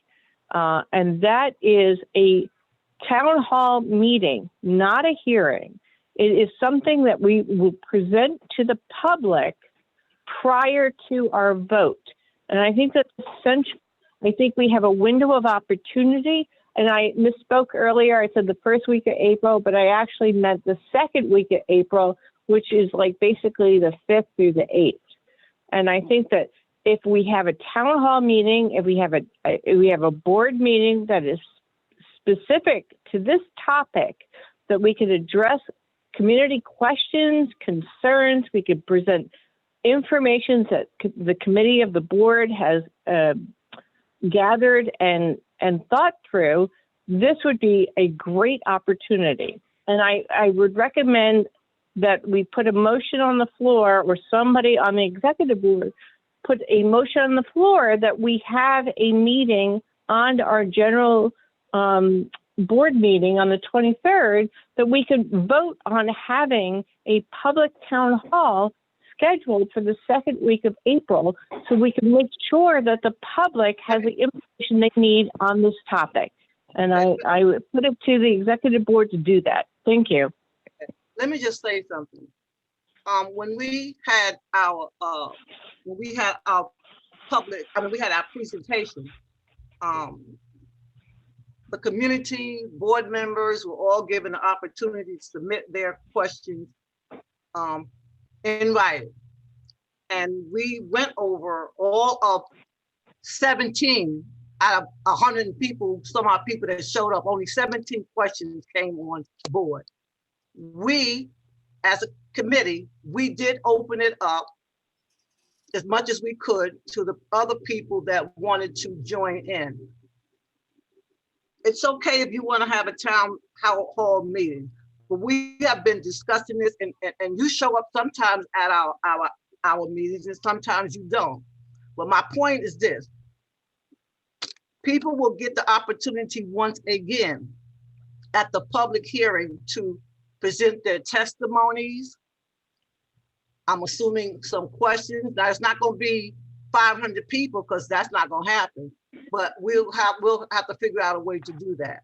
But my point is, yes, we want people to be heard. We also want people to show up at other meetings when we have our ULURP committee meetings, because we've had special meetings, other kind of meetings, and also I don't exactly have all the material, but what we do have, you can also go onto their site, and I think you can get that from Mia, to go onto their site for 960.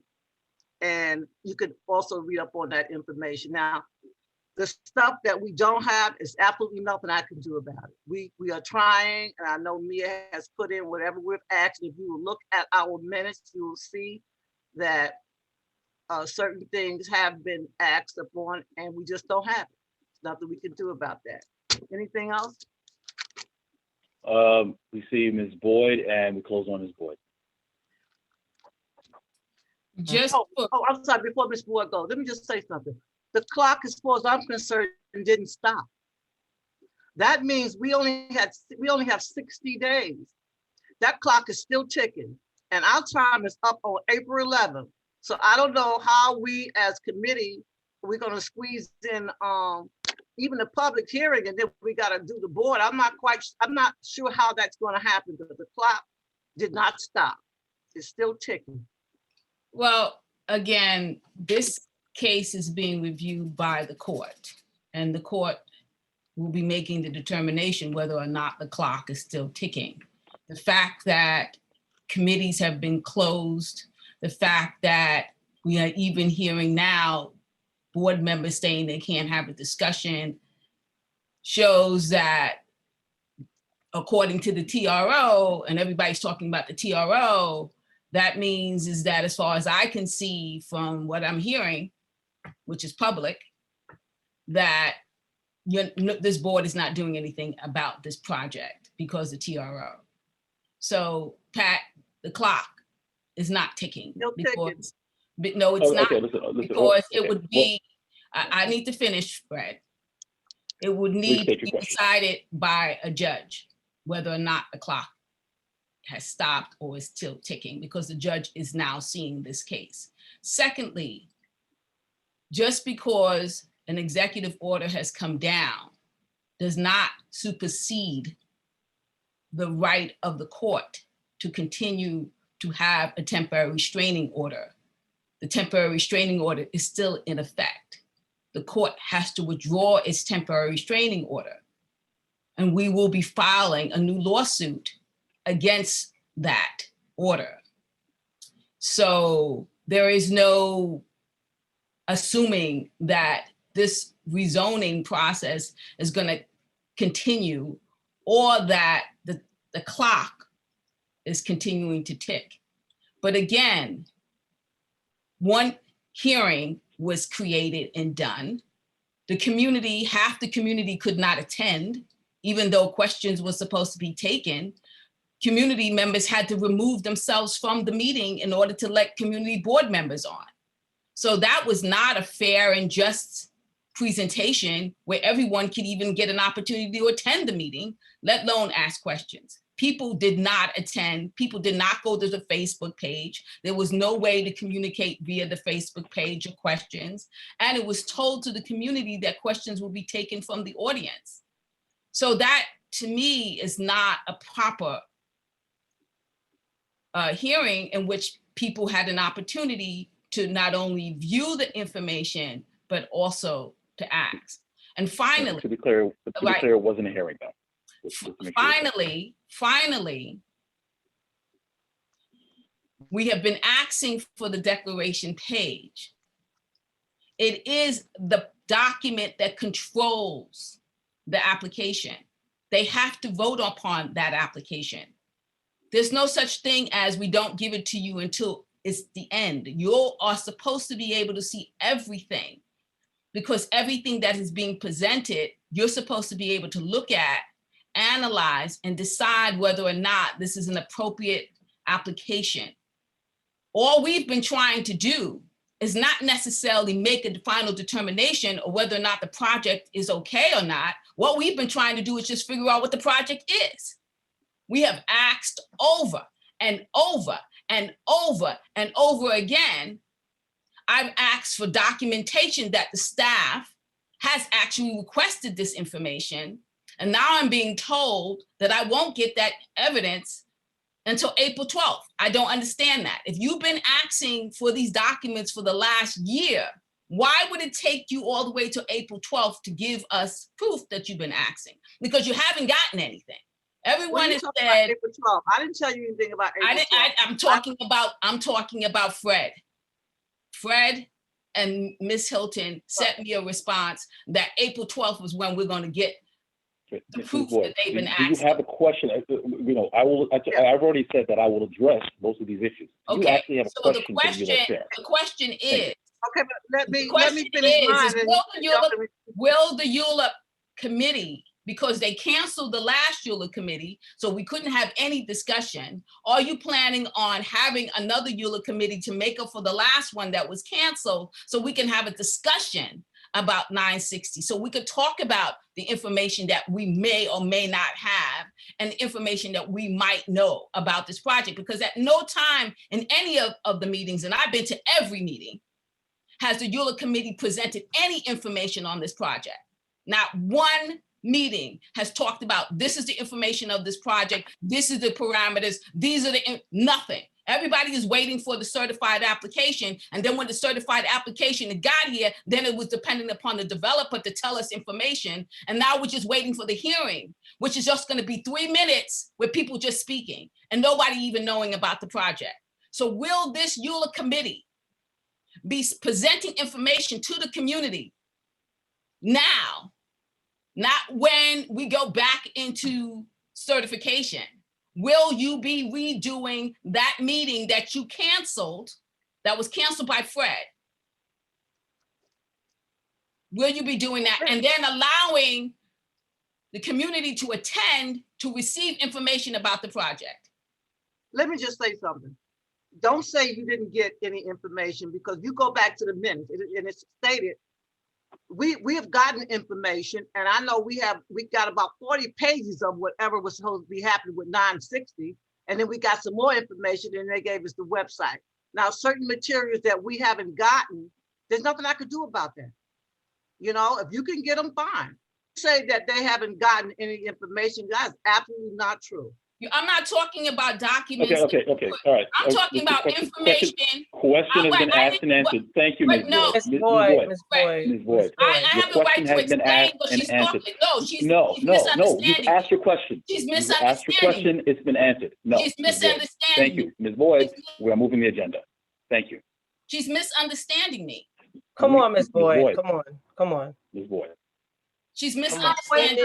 And Ms. Boyd, and I have said I will address, additional issues. Without the declaration page, and you don't Mr. Barnes, Ms. come on, Barnes, guys. order. Have some respect for the stage. We need order. I know, but come We on. need order. be in order. We need the Don't order. wait until the end. Ms. Barnes, Ms. Boyd, Without Ms. Boyd, the Ms. Barnes. mute yourselves. You don't even know Ms. Boyd, Ms. Barnes, please. Ms. Barnes, thank you. Ladies, please. It's always please, but we don't get anything. Thank you, Ms. Boyd. We are moving on in the agenda. Your question was asked and answered. No, There I is asked the administrative question. report. Ms. Boyd, there is an administrative report and there is a chairman's report, and I will address questions at that time. But if you want to prolong this, that's the reason why you don't get answers. Oh, Because really? you feel you're the only mic really? in the room. Oh, really? Thank you very much. Really? Now, continue. We are moving on in the agenda. There's an administrative report. Mia, do you have anything you wish to report to the board, the executive committee at this time? It's not the right place. I guess I can just update everyone on the elephant in the room, I guess what Ms. Boyd has spoken on. The community board office continues to make continuous requests on all outstanding documents in connection with 960 Franklin Avenue. I'm not gonna take you out. Directly to the applicant representative, and still pending receipt of those of the documentation, inclusive of the declaration page, inclusive of the financial documentation or agreement rather with local 32 BJ. All that information has been requested and it is pending I'm looking. response and receipt. 18 pages. Can you do it? Yeah. And that's but I it. need to start soon if it's due tomorrow. Mr. Bryan, we can hear you. Yeah, but you're in the meeting. Okay. All right. All right. Thank you very much, Mia. Actually, the only thing I would want to add with regards to the admin report is if you care to let them know about the facilities in terms of the challenges and issues you've had with that. Oh, yes. So I guess you can share that as well. CB9, as you know, we've had an issue of water condition in our office, an ongoing issue with our landlord. which kind of came to a head yesterday. Came to the office to do some work, namely work on Ms. Boyd's FOIA request, and the ceiling collapsed into the workspace due to an ongoing leak with the apartment directly above our workspace. Essentially, the tenant has moved out, and they were doing some long overdue plumbing work, and because the moisture condition, the ceiling collapsed. So that's what we're dealing with now at the CB9 office. So it's never a dull day. $7,000 a month. So we have repairs that are being affected at the office. Plus there's some cleanups that we're working with the landlord to make sure that they are doing in the office as well. So Mia will keep us posted with regards to the facilities in terms of that. It's definitely affected access. So in terms of the work that can be done out of the office, in terms of going in, accessing certain records, getting access to servers. Additionally, we've had a number of issues with regards to the internet service that's going on in the office as well. So we've had intermittent outages. So that all is basically contributing to the atmosphere that we're working in. But I do want to thank Mia and Khalid for the work that you do, for making sure that things stay afloat. It may take a little bit longer, but absolutely they remain committed to the job. And we thank you in advance for that. We thank you for that, period. With that being said, I'm going to go into my chairman's report at this point. First of all, I want to thank all the committees for all the work that you're doing. March is definitely a milestone in terms of, we celebrated 1 year with COVID being declared a pandemic. It has definitely been a year in terms of, what our community has gone through, what we've gone through personally, losses that we suffered, family, friends, loved ones, which, I'm definitely thankful for this board and all the work that's been done. When I listen to the committee reports, you still see the work of the committee being done in terms of we're out there trying to engage, trying to address issues. I'm just thankful to all the committees and the chairs for all the work that you do. One piece of good news that we do have is that our district manager has received a start date. He will actually begin on March 22nd. So that will be his first day in the office. He's completed all of his administrative tasks. And he will, we'll be there at 9 a.m. to welcome him to CB9 as he takes the reins. So, we're going to continue to work through all the logistics in terms of making sure he has access. He gets his email set up. He gets right to the website. He gets, different accesses to, timesheets and other manner of things. So it'll take a little while for him to get up to speed, but we're definitely glad to have him on board. And again, I think that, we would be remiss in terms of thanking them 1,000 times between our assistant district manager and our community assistants in terms of all the work they've done to keep this ship afloat for the time they've been there. So we're looking forward to even bigger and better things. I've had conversations with Mr. Arnwine, and he has a lot of positive energy. He's got a lot of great ideas. He's got a wonderful attitude, and I think he's really going to help us take the board to the next level. With regards to, and this was brought up from the last board meeting, we had a vote with regards to the Associated Supermarket. So the board has made a vote to be in support of the, of the supermarket to see what we could do. We've had an initial outreach to Associated, but we haven't received a response yet. But we're trying to see what we can do in terms of if there's any way we can assist with regards to that process. We've also reached out to the majority leader to see if we can get an update with regards to what she's doing and if there's an entree for CB9 to actually be able to provide support in terms of that as well. But as soon as we get some additional information, or as soon as that happens, we'll be able to provide updates to the board, to the executive committee, to the board. Looking ahead as well, as we're going, we're at the end of March, we're going into April. We will be going into our next election cycle. So next month, the intent is we're going to be actually having a nominations committee. We'll probably naming one. And then we're going to go into our process where the nominations committee will be in panels. We will have nominations on the floor for the May meeting, and we'll conclude with our elections by June, per the bylaws. So that's just a preview in terms of we have a number of things going on administratively. With regards to Bill 2186, at the last board meeting, that was actually referred back to the committee. So there's conversations that still need to happen on that level with regards to Euler. There are still concerns, though, with regards to information that we are missing. So we do have outreach to the city council, to the council members as well, with regards to getting additional information that we should have, if there's formal presentations, or if it's a matter of they come in and they speak with the board or the specific committee, so that way they can give that outline in terms of what the expectation of 2186 is. We definitely need to make sure that we're getting an outline in terms of the deadlines and timeframes by which they're considering. They adjourned at the last hearing that they had last month. They adjourned. I haven't seen it back on the calendar yet, although we will be continuing to check and monitor to see if it comes back up, what the next stages are. So that's part of the information we're trying to get. And as soon as that comes up, we'll make sure that it's going through the committee that it's been referred back to, that they have that information, that they're able to actually make a recommendation that can be brought to the board and voted on by the full.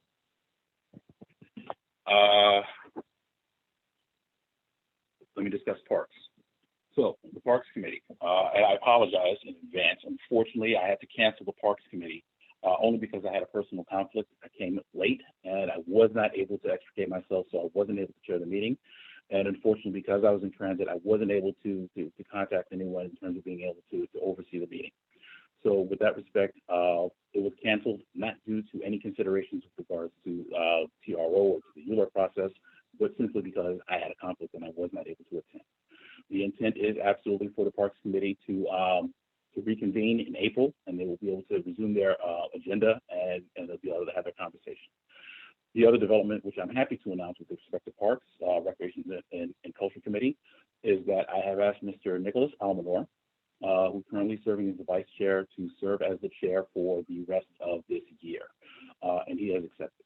I've had a good conversation with Mr. Almanor. I think he's bringing a lot of great energy. He's very, as you can see, he's here, he's present. He's been a very active participant. He's very active in the community. Definitely has been playing a role with Parks on his level, in terms of his block and in his neighborhood. And I think he's really going to be able to help the Parks Committee with regards to making sure the agenda is done, to make sure that we're advocating, to make sure we're communicating with stakeholders, with cultural institutions, everyone else as well, to make sure that we're continuing the work we've started. And I think we need to speak about that in terms of, I think that when we go around the room and talking to the committees, we're seeing conversations that haven't happened before. We're talking about using data. We're talking about, we've had a number of committees who are really, and the mixed blessing is, they're leveraging the teleconferencing aspects in terms of being able to bring communities together, to have conversations or just basically engage. So that's been a fantastic thing. And again, I think that Mr. Almanor is definitely going to be an asset to this board and to this committee. And I welcome you on board, and I thank you for taking on this task. So with that being said, he will, we'll be working with the transition for him. He will be chairing the Parks Committee, which will be on the schedule for next month. And pardon me a second. And I think we are up to the final topic that I have to report on for today, which is with regards to the ULURP. So firstly, yes, to confirm, yes, the hearing that we had scheduled for the 18th is canceled. And I do definitely want to make sure that we explain the chronology, and I want to explain my actions in terms of why I've done what I have done. So with regards to the TRO, the NTRO was put in place as of March 2nd by the judge. With the TRO in place, when we got word of it, one of the things that obviously would concern me is, okay, what does this have to do with CB9? So we did reach out. The conversation we had with DCP is that they were having a conversation with Corporation Counsel, and there were questions with regards to the implications in terms of, was it simply DCP, or were other actors in the ULURP process engaged in that, involved in that as well? So the conversations, and this is largely by very short conversations in text, in terms of, yes, there's concerns about that. We might be involved, we might not be involved. We're not sure what activities are good or not. So we were on a standby mode until that evening. I had received no word by that evening, but the final word that we did have was that, listen, we might want to make sure that we have clarity with regards to what's permissible activities, which is the reason why I did have contact with the chair and I spoke with the committee in terms of, because there were a number of questions outstanding with regards to the TRO and its effect on Community Board 9 and what were permissible activities, we were going to refrain from having the conversations until we had additional word. That conversation happened on March 9th. I have a conversation on March 10th with DCP, with Corporation Counsel, in terms of, they said that they had a conversation. So their conversation, we had a conversation in terms of they got some additional word on the 9th prior to our conversation. And we outlined some additional parameters in terms of we could have conversations, we could talk about elements that are, the project, we could talk about documentation that's been received, we could have fact finding, we could do additional activities, although still questions around voting or what were permissible activities, but definitely about the hearing. So the conversation, and you may have heard it referenced several times, is a conversation that happened after, or an email that happened after I had a conversation. So none of this is information that I had prior to. This is something that was solidified after, including the email that went out to the judge that's been distributed, including the judge's response. And just to be clear, I had access to none of those. I have been on none of those email streams. So all the information I'm getting piecemeal as we're going along. I've adopted a conservative approach with this only because I am not certain at all where this is going to land. With regards to TRO being lifted, if it gets lifted, when it gets lifted. Still open questions with regards to the clock, which remain to be decided. One of the things that I think I am clear about is that we are going to request that this essentially becomes a stoppage of the use of clock. So we are going to be requesting working with DCP in terms of either resetting the clock or making sure we have time tacked on to the end of it so that way we can actually do what we need to do.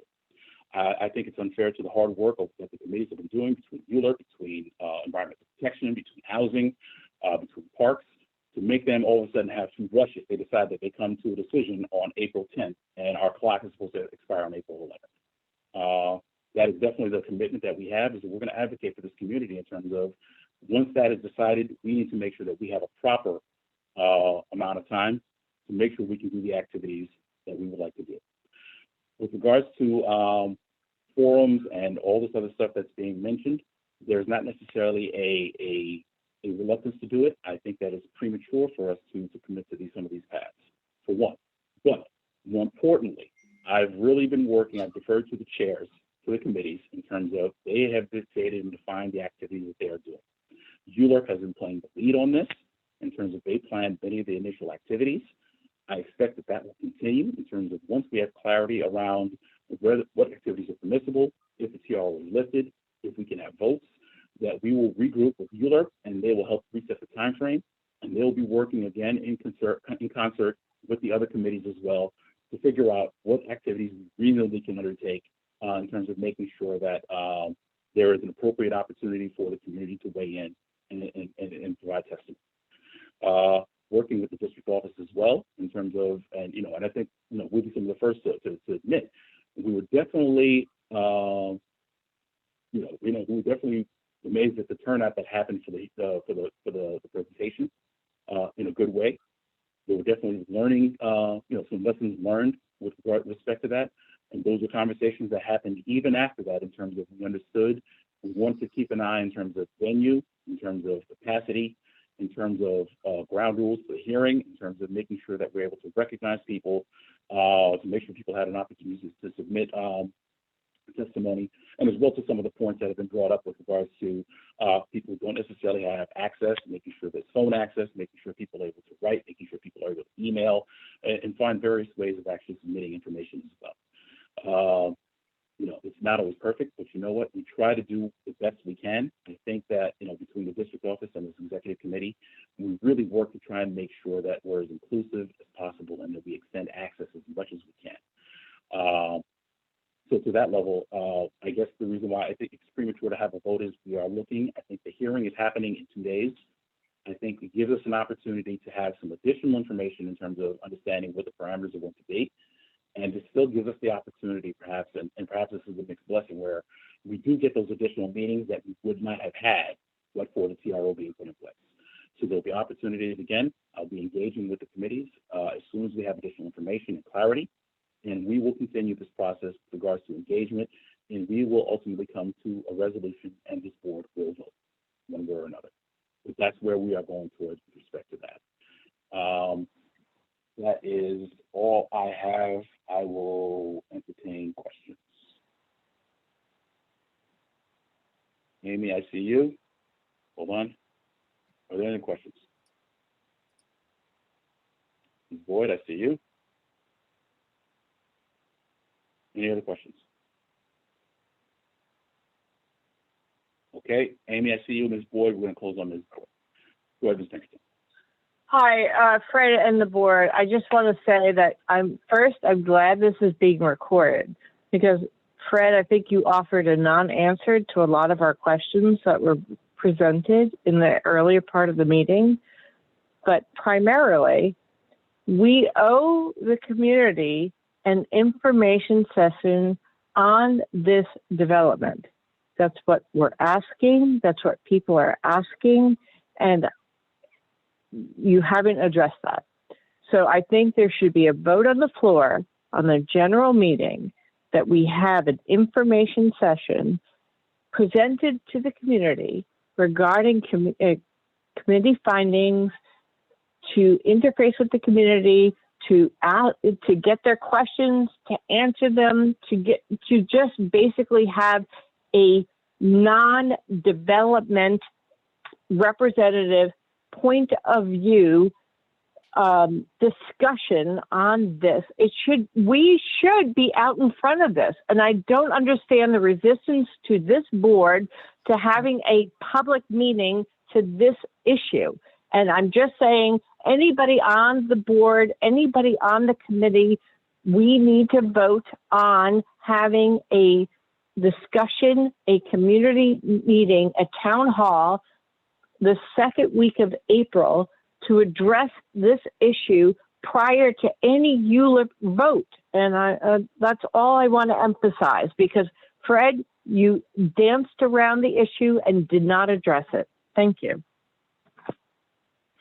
Ms. Pinkerton, there's no dancing around the issue. I've already said the board will be able to make decisions, but more importantly, we've already committed to a process by which the ULURP is driving, and I think the committee chairs are really doing that.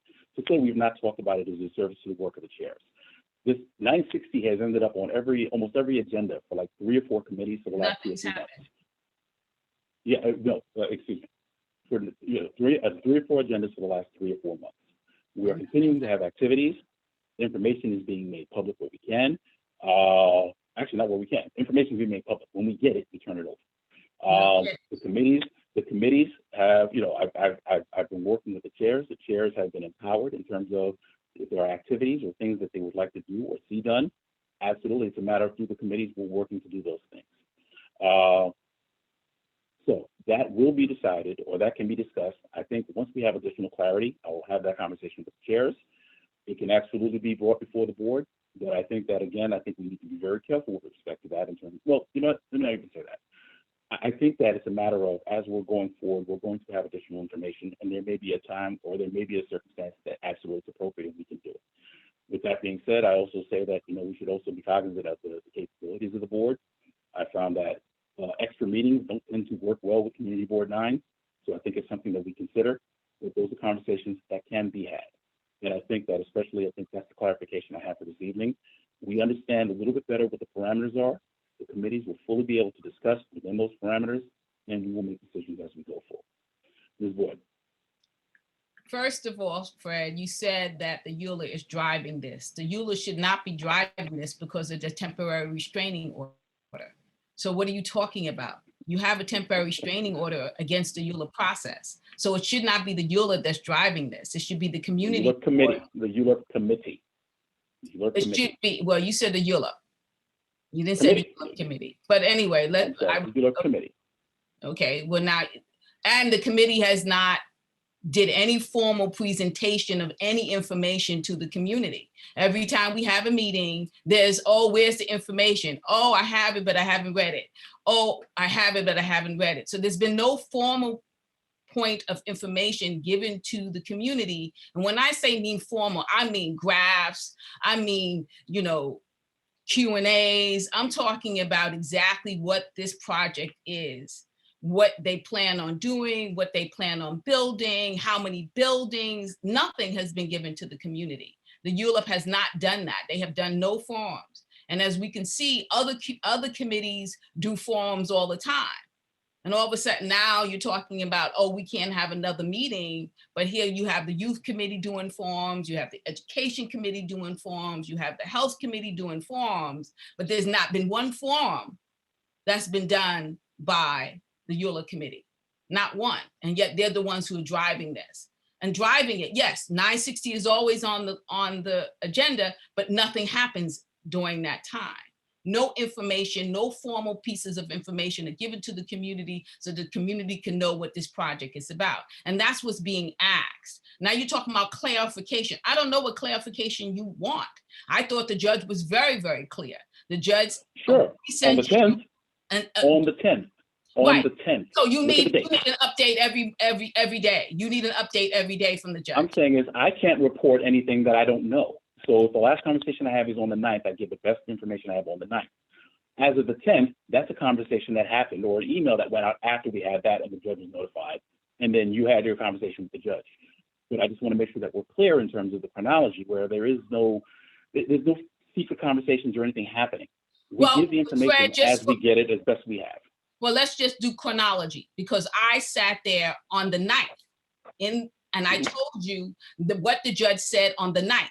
When I attended the EULA committee, you act like you couldn't take my word for it. Excuse me, let me finish because I'm doing chronological, right? Then on the 10th, you had a conversation, or Seoul Court Counsel wrote in an email to the judge that she specifically told you that you could do everything but a hearing.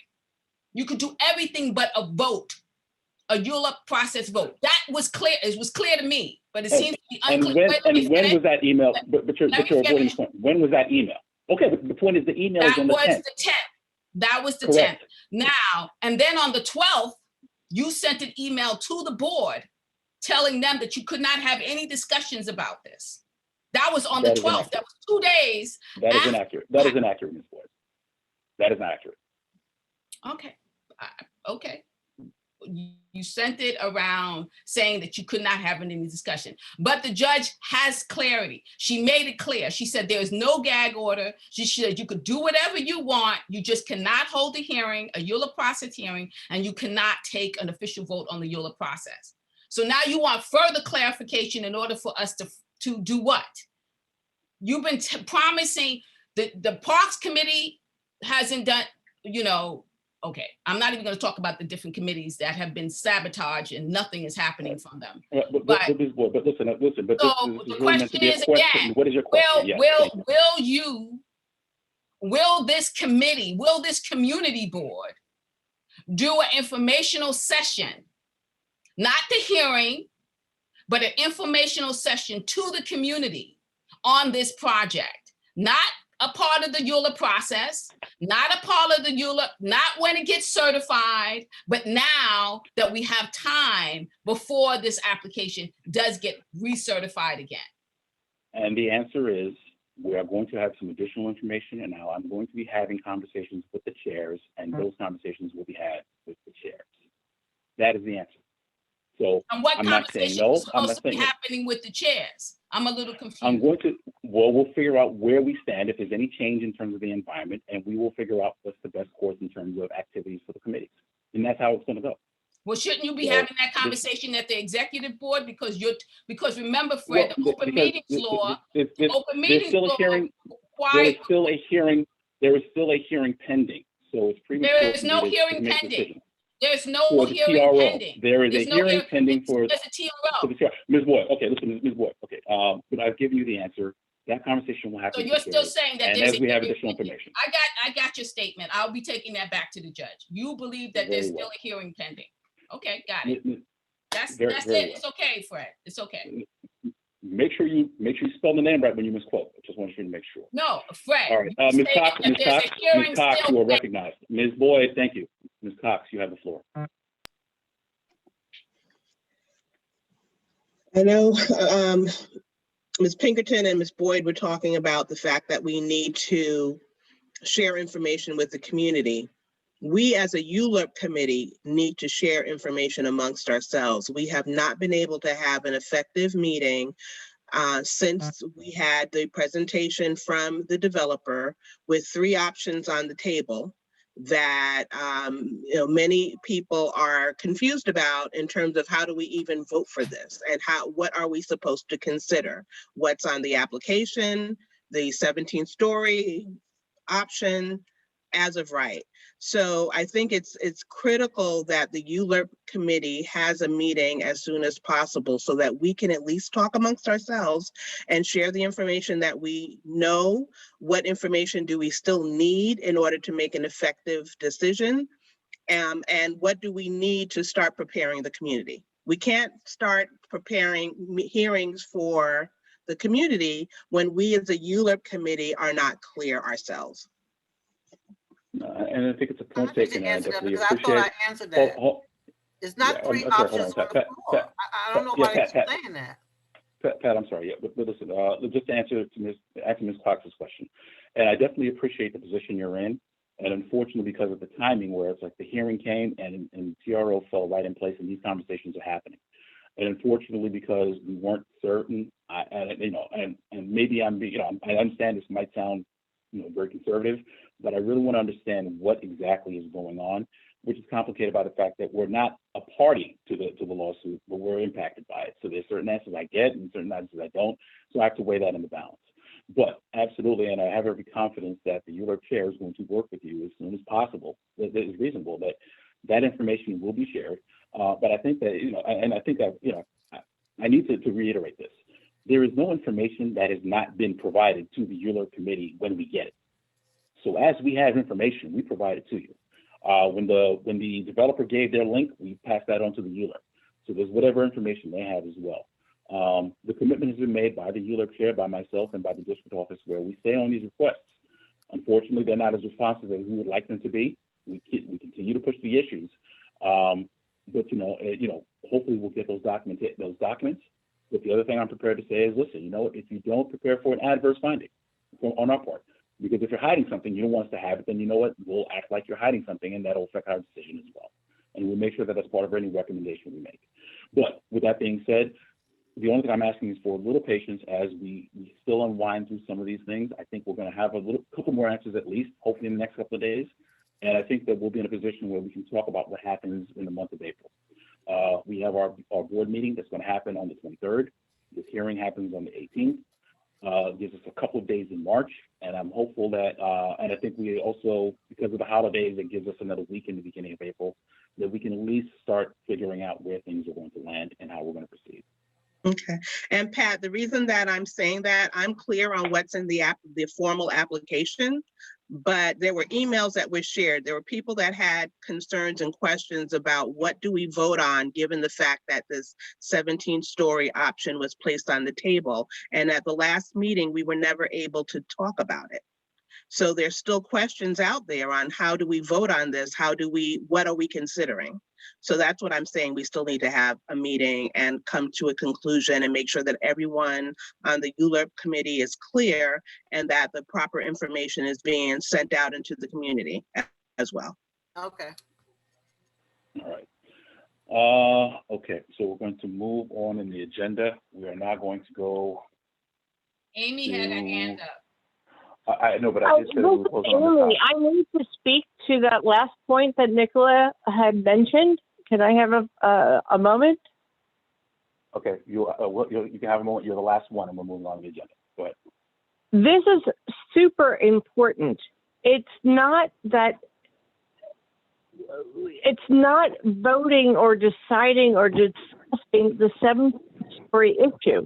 That is not in the application, and that is the point of contention. The application is for a 39-story building. That is what we're voting on. The information that was presented to the public is misinformation because regardless of a development, the developer kind of rethinking supposedly their project, they did not speak to what their application is and what the community and the community board needs to vote on. And that needs to be off the table. That does not need to be part of the discussion. It is the 39-story building that is presented to the community that we have to vote on. And that has to be put in front of the public. And that's why and underscoring Nicola's point is there is confusion. We need to get out in front of our community and make sure everyone knows what the issue is and what we're voting on. And I can't understand any resistance to this. And we have an opportunity to do this. We have an opportunity to do this between April 5th and 8th. And we should put this on the agenda for the general meeting to make sure everyone on the board is on board. We have an information session for the public before this process goes forward. And that's it. I mean, there is no confusion on this. Thank you. Thank you very much. We'll conclude on that. We are now going on to the next item on the agenda, which will be setting the agenda for the March meeting.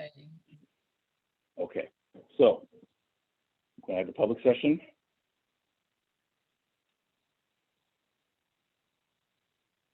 We have a presentation. I heard one for from Transportation for Unis. Yeah, I apologize if I'm messing up the name. I heard a presentation. Debbie, did you say that there was a? Yes, from It was, Mr. Mars, Mr. Deshaun Mars from the Brooklyn Chamber of Chamber. Commerce? Yeah. Okay. I just need to be clear. In the interest of time, these presentations are going to be relatively short, no more than 5 minutes. Are they going to be okay with that? Yeah. Okay. We can put them on the agenda, but they have 5 minutes for their presentations. Okay. And let them know. I mean, work with the district office, but if there's any PowerPoints or anything they need to work with me in terms of being able to have the screen share, or if she provides them to me, or if they provide them to me and she can take care of that. But so Unis, we have Brooklyn Chamber of Commerce.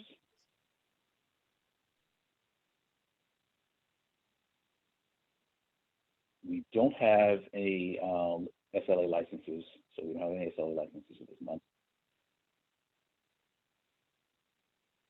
After that, we will have public commentary.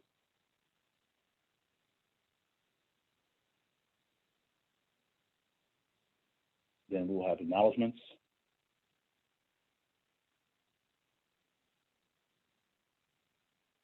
Then we're going to move into the business session. We're going to have roll call.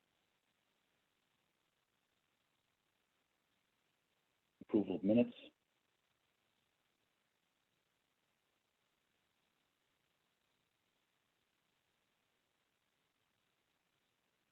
We will have committee reports.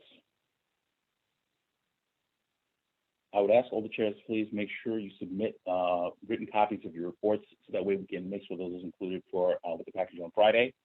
If you need to make a report, please make sure that they are brief and succinct, no more than 2 minutes, please. If you need to make one from the floor at the board meeting. So committee reports, administrative report.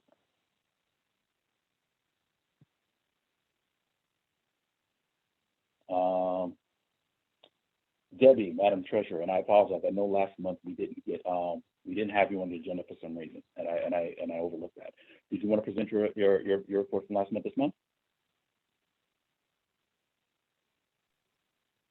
Yeah, I can present an updated version.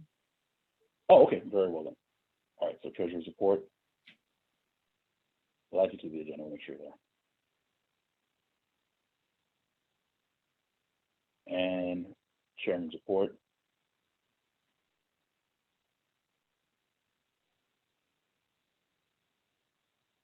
We're going to go to the voting session. We'll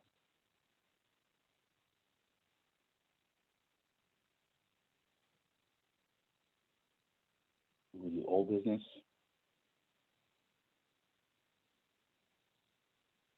New business.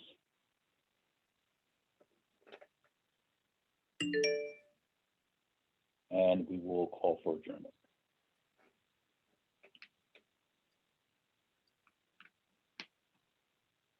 Okay, are there any additions to the agenda as we stated?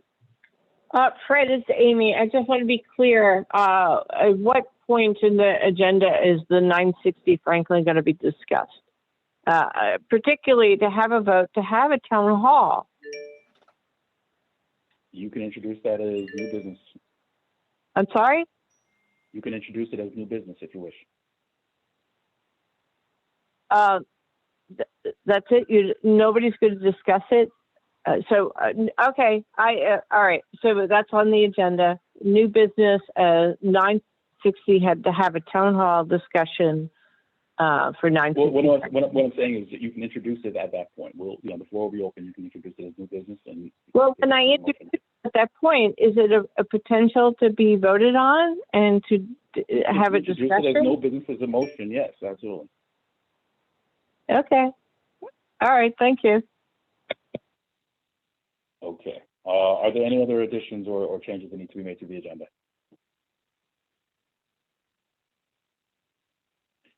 Okay, seeing none, I'll entertain a motion from a member of the. I don't think so, boss. I'll entertain a motion from the executive, a member of the executive committee to adopt. So moved. I have a move by Warren Burke. Do I have a second?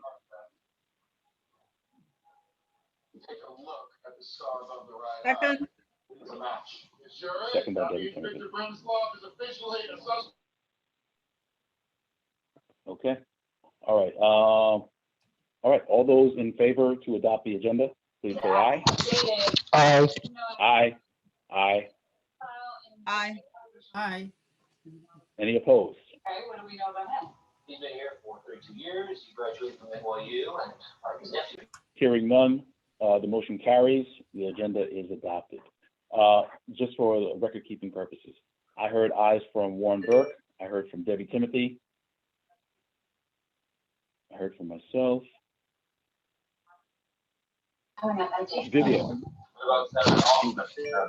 Yes. Vivian, do you have a vote? Excuse me? Yeah, Vivian, did you, what was your vote for the agenda? Yeah, what was your vote for the agenda? I didn't vote. I abstained. You're abstaining. Okay, please, and Warren, please just record Vivian as an abstention.